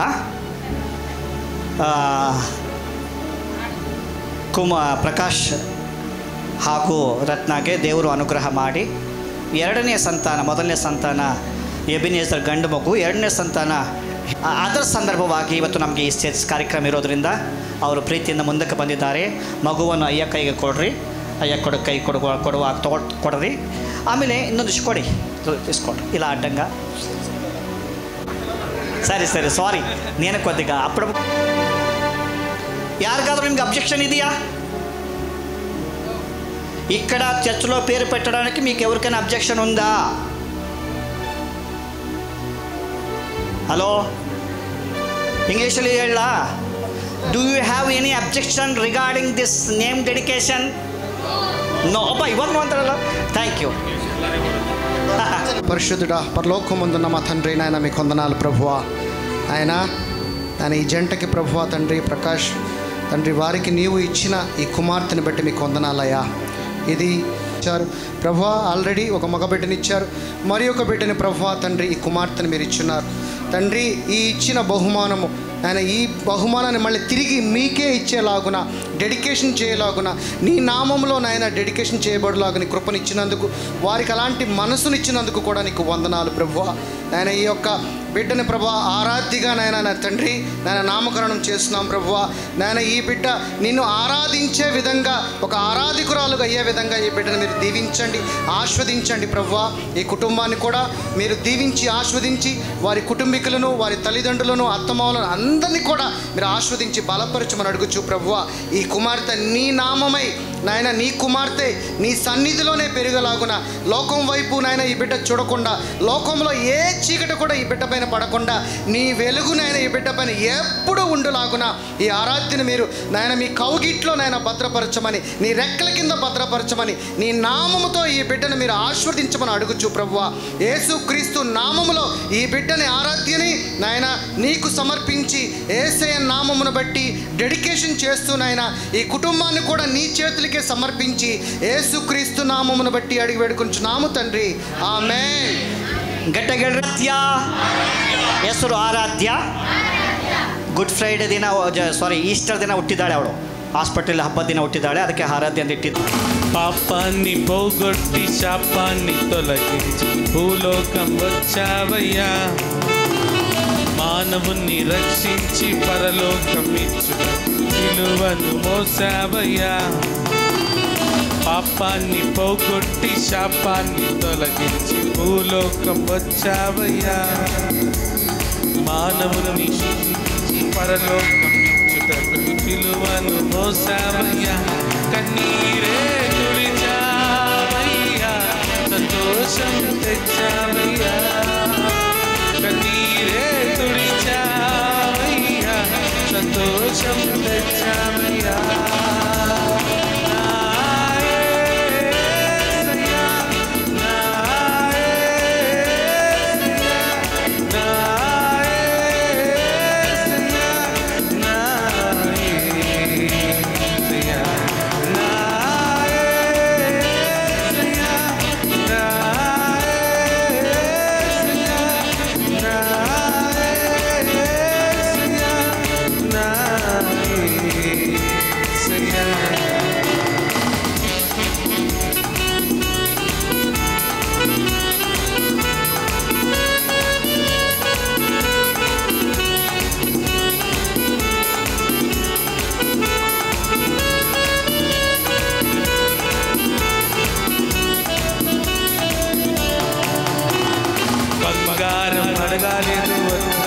అడగాలి, హృదయాన్ని అడిగావయ్యా. ఆస్తులను అడగాలేదు, అంతస్తును అడగాలేదు, హృదయాన్ని అడిగావయ్యా. బంగారం అడగాలేదు, వజ్రాలు అడగాలేదు, హృదయాన్ని అడిగావయ్యా. ఆస్తులను అడగాలేదు, అంతస్తును అడగాలేదు, హృదయాన్ని అడిగావయ్యా. మనసులను చేశావయ్యా, ఈ లోకానికి ఇచ్చావయ్యా. మనుషులను చేశావయ్యా, ఈ లోకానికి ఇచ్చావయ్యా. నా యేసయ్యా, నా యేసయ్యా, నా యేసయ్యా, నా యేసయ్యా, నా యేసయ్యా, నా యేసయ్యా, నా యేసయ్యా, నా యేసయ్యా. పాపవనికి సర్, తప్పవనికి సర్, ఈ లోಕ ಬಂಧನಯ್ಯ. ಮನುಷ್ಯರನ್ನು ಪೀಡಿಸಲು ಪರಲೋಕ ತೆರೆಯಲು ಶಿಲುಬೆಯ ಹೊತ್ತಾನಯ್ಯ. ಪಾಪವ ನೀಗಿಸಲು ಶಾಪವ ನೀಗಿಸಲು ಈ ಲೋಕ ಬಂಧನಯ್ಯ. ಮನುಷ್ಯರನ್ನು ಪೀಡಿಸಲು ಪರಲೋಕ ತೆರೆಯಲು ಶಿಲುಬೆಯ ಹೊತ್ತಾನಯ್ಯ. ಕಣ್ಣೀರನ್ನು ಒರೆಸಿದಾನಯ್ಯ, ಸಂತೋಷವ ತಂದಾನಯ್ಯ. ಕಣ್ಣೀರನ್ನು ಒರೆಸಿದಾನಯ್ಯ, ಸಂತೋಷವ ತಂದಾನಯ್ಯ. ನನ್ನ ಯೇಸು, ನನ್ನ ಯೇಸು, ನನ್ನ ಯೇಸು, ನನ್ನ ಯೇಸು, ನನ್ನ ಯೇಸಯ್ಯ, ನನ್ನ ಯೇಸಯ್ಯ, ನನ್ನ ಯೇಸಯ್ಯ, ನನ್ನ ಯೇಸಯ್ಯ, ನನ್ನ ಯೇಸಯ್ಯ, ನನ್ನ ಯೇಸಯ್ಯ, ನನ್ನ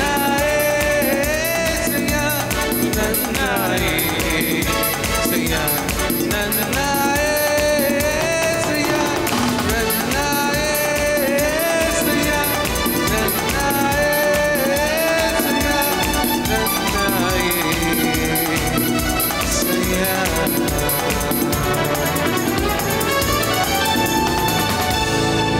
ಇವರು ಈ ಮೀಟಿಂಗನ್ನು ಮಾಡಲಿಕ್ಕೆ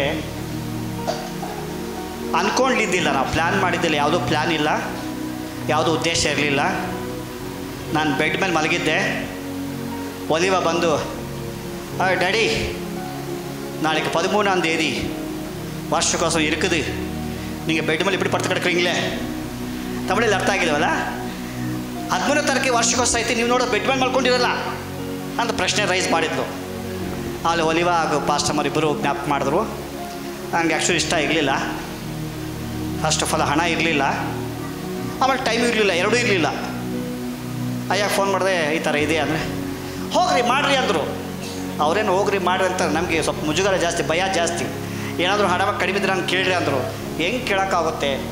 ಸಭೆಯವರು ಎಲ್ಲರೂ ಸೇರಿ ಹಣ ಖರ್ಚು ಹಾಕಿ ವಾರ್ಷಿಕೋತ್ಸವ ಮಾಡ್ತಾರೆ, ಅದು ಒಂದು ಉದ್ದೇಶ. ಸಭೆ ಆರಾಧನೆ ವಾರ್ಷಿಕೋತ್ಸವ ಮಾಡಿಸುವಾಗ ಪಾಸ್ಟಮನ್ನು ಕುಂದಿರಿಸಿ ಒಂದು ಹೂವಿನ ಹಾರ ಹಾಕಿ, ಒಂದು ಶಾಲ್ ಹಾಕಿ, ಹಣ್ಣು ಹಂಪಲ, ಒಂದು ಜೊತೆ ಬಟ್ಟೆ ಇಟ್ಟು ಸನ್ಮಾನ ಮಾಡ್ತಾರೆ. ಎಲ್ಲ ಕಡೆಗೆ ಅದು ನಡೆಯುತ್ತೆ. ನಾನು ಹೇಳ್ಬಾರ್ದು, ಆದರೆ ಹೇಳ್ತಾ ಇದ್ದೀನಿ, ನಾನು ತಪ್ಪಿದ್ದರೆ ಕ್ಷಮಿಸ್ತೀನಿ ದಯವಿಟ್ಟು. ಆ ಥರ ಸಭೆಯವರೆಲ್ಲರೂ ಸೇರಿ ಪಾಸ್ಟಮ್ ಕುಂದಿಸಿ ಗೌರವ ಕೊಡ್ತಾರೆ, ಸನ್ಮಾನ ಕೊಡ್ತಾರೆ. ಹೂವಿನ ಹಾರ ಹಾಕಿ, ಶಾಲ್ ಹಾಕಿ, ಹಣ್ಣು ಹಂಪಳ ಕೊಟ್ಟು, ಬಟ್ಟೆ ಇಟ್ಟು ಒಂದು ಥ್ಯಾಂಕ್ಸ್ ಹೇಳ್ತಾರೆ. ಪಾಸ್ಟಮರ್ಗೂ ಪಾಸ್ಟರ್ಗೆ ಹೇಳ್ತಾರೆ. ಎಲ್ಲ ಸಭೆಗಳು ಆ ಥರ ನಡೀತೆ.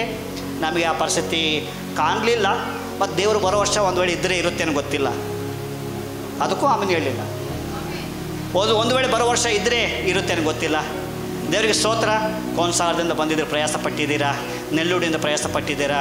ನಮಗೆ ಕುಷ್ಟಗಿಯಿಂದ ನನಗೆ ತಿಪ್ಪೇಶ್ ಪಾಸ್ಟರ್ ಬಂದಿದ್ದಾರೆ. ಗಂಗಾವತಿಯಿಂದ ಗಿದೋನ್ ಪಾಸ್ಟರ್ ಬಂದಿದ್ದಾರೆ.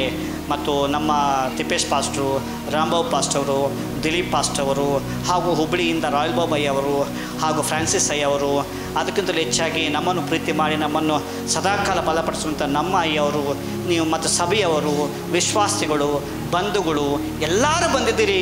ನಿಮ್ಮೆಲ್ಲರಿಗೂ ನನ್ನ ಹೃತ್ಪೂರ್ವಕ ಧನ್ಯವಾದಗಳು, ಧನ್ಯವಾದಗಳು, ಧನ್ಯವಾದಗಳು, ಧನ್ಯವಾದಗಳು. ಲಾಸ್ಟ್ ಪ್ರಾರ್ಥನೆ ಇದೆ, ಊಟ ಇದೆ.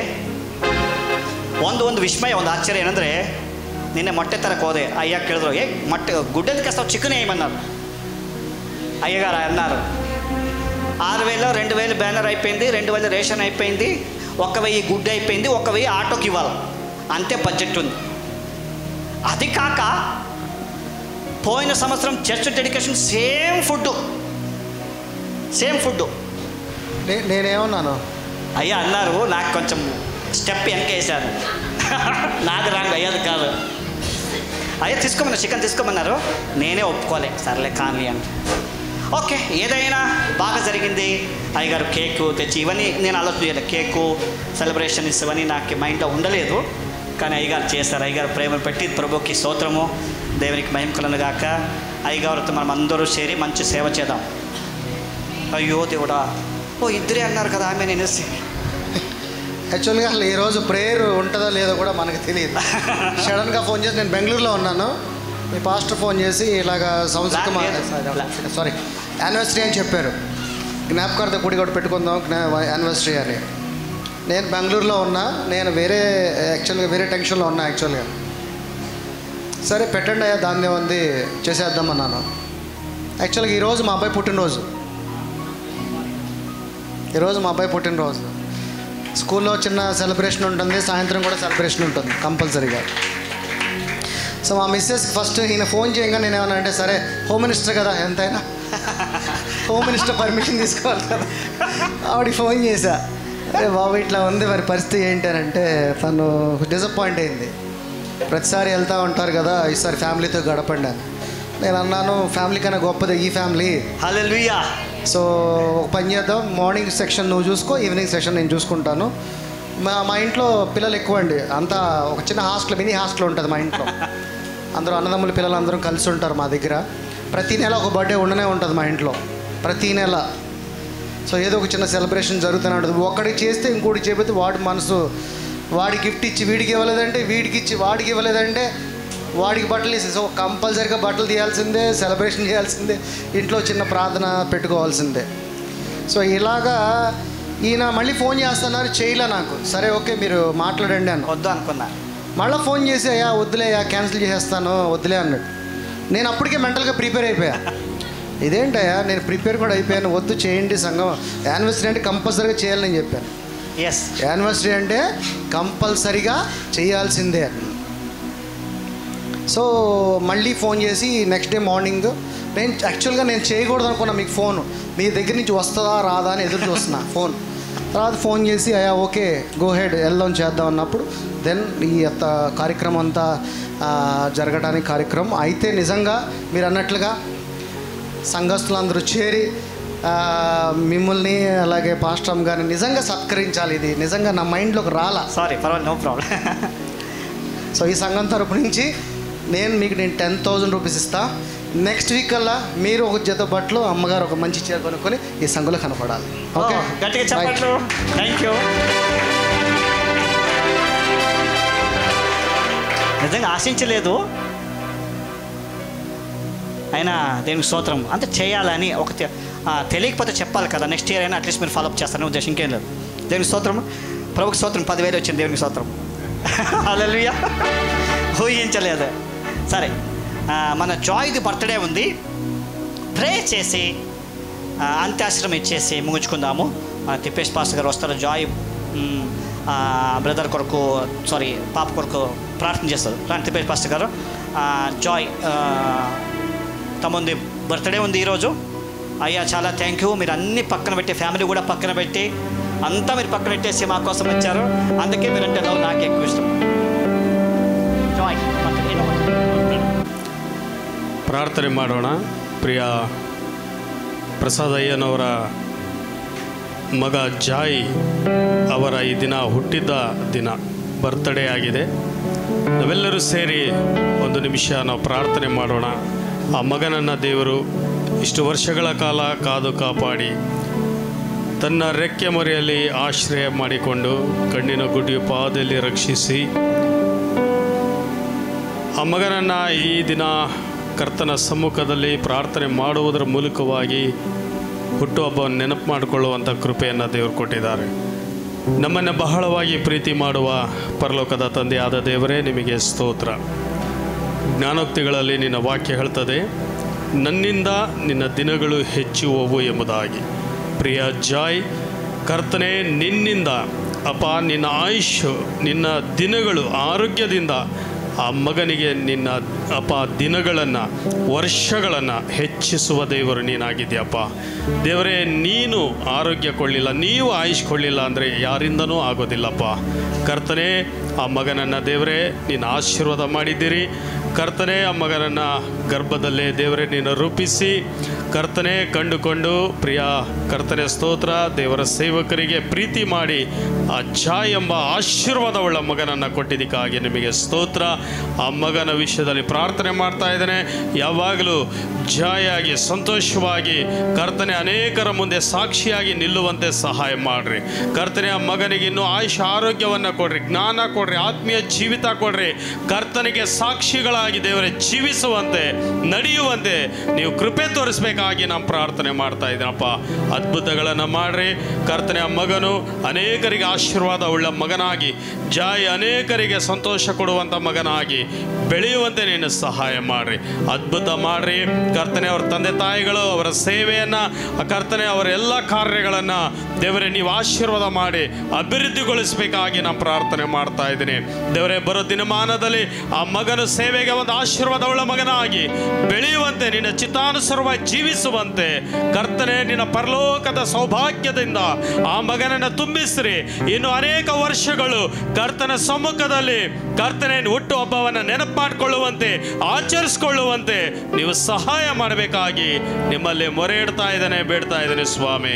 ನಮ್ಮ ಪ್ರಾರ್ಥನೆ ಕೇಳಿದಕ್ಕಾಗಿ ಸ್ತೋತ್ರ ಮಾಡ್ತಾ ರಕ್ಷಕನ ಒಡೆಯನಾದ ಯೇಸು ಕ್ರಿಸ್ತನ ನಾಮದಲ್ಲಿ ಪ್ರಾರ್ಥನೆ ಮಾಡಿ ಬೇಡಿ ಹೊಂದಿದ್ದೇವೆ ತಂದೆಯೇ, ಆಮೆನ್.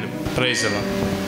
ಯೇಸು ಕ್ರಿಸ್ತನ ಕೃಪೆಯು, ಪರಿಶುದ್ಧಾತ್ಮನ ಅನ್ಯೋನ್ಯತೆ ಸಹವಾಸವು ಈಗಲೂ ಯಾವಾಗಲೂ ನಿತ್ಯ ನಿರಂತರ ಈ ಸಭೆಯ ಮೇಲೆಯೂ, ಇಲ್ಲಿ ಸೇರಿ ಬಂದಂಥ ದೈವ ಸೇವಕರ ಮೇಲೆಯೂ, ಮಕ್ಕಳ ಮೇಲೆಯೂ, ನಾವು ಹಿಂತಿರುಗಿ ಹೋಗುವ ಪ್ರಯಾಣದ ಮೇಲೆಯೂ, ಬಿಟ್ಟು ಹೋಗುವ ಕುಟುಂಬದ ಮೇಲೆಯೂ, ಸಭೆಯ ಮೇಲೆಯೂ ನಿತ್ಯಯೂ ನಿರಂತರವೂ ನೆಲೆಯಾಗಿರಲಿ ಸ್ವಾಮಿ. ಆಮೆನ್.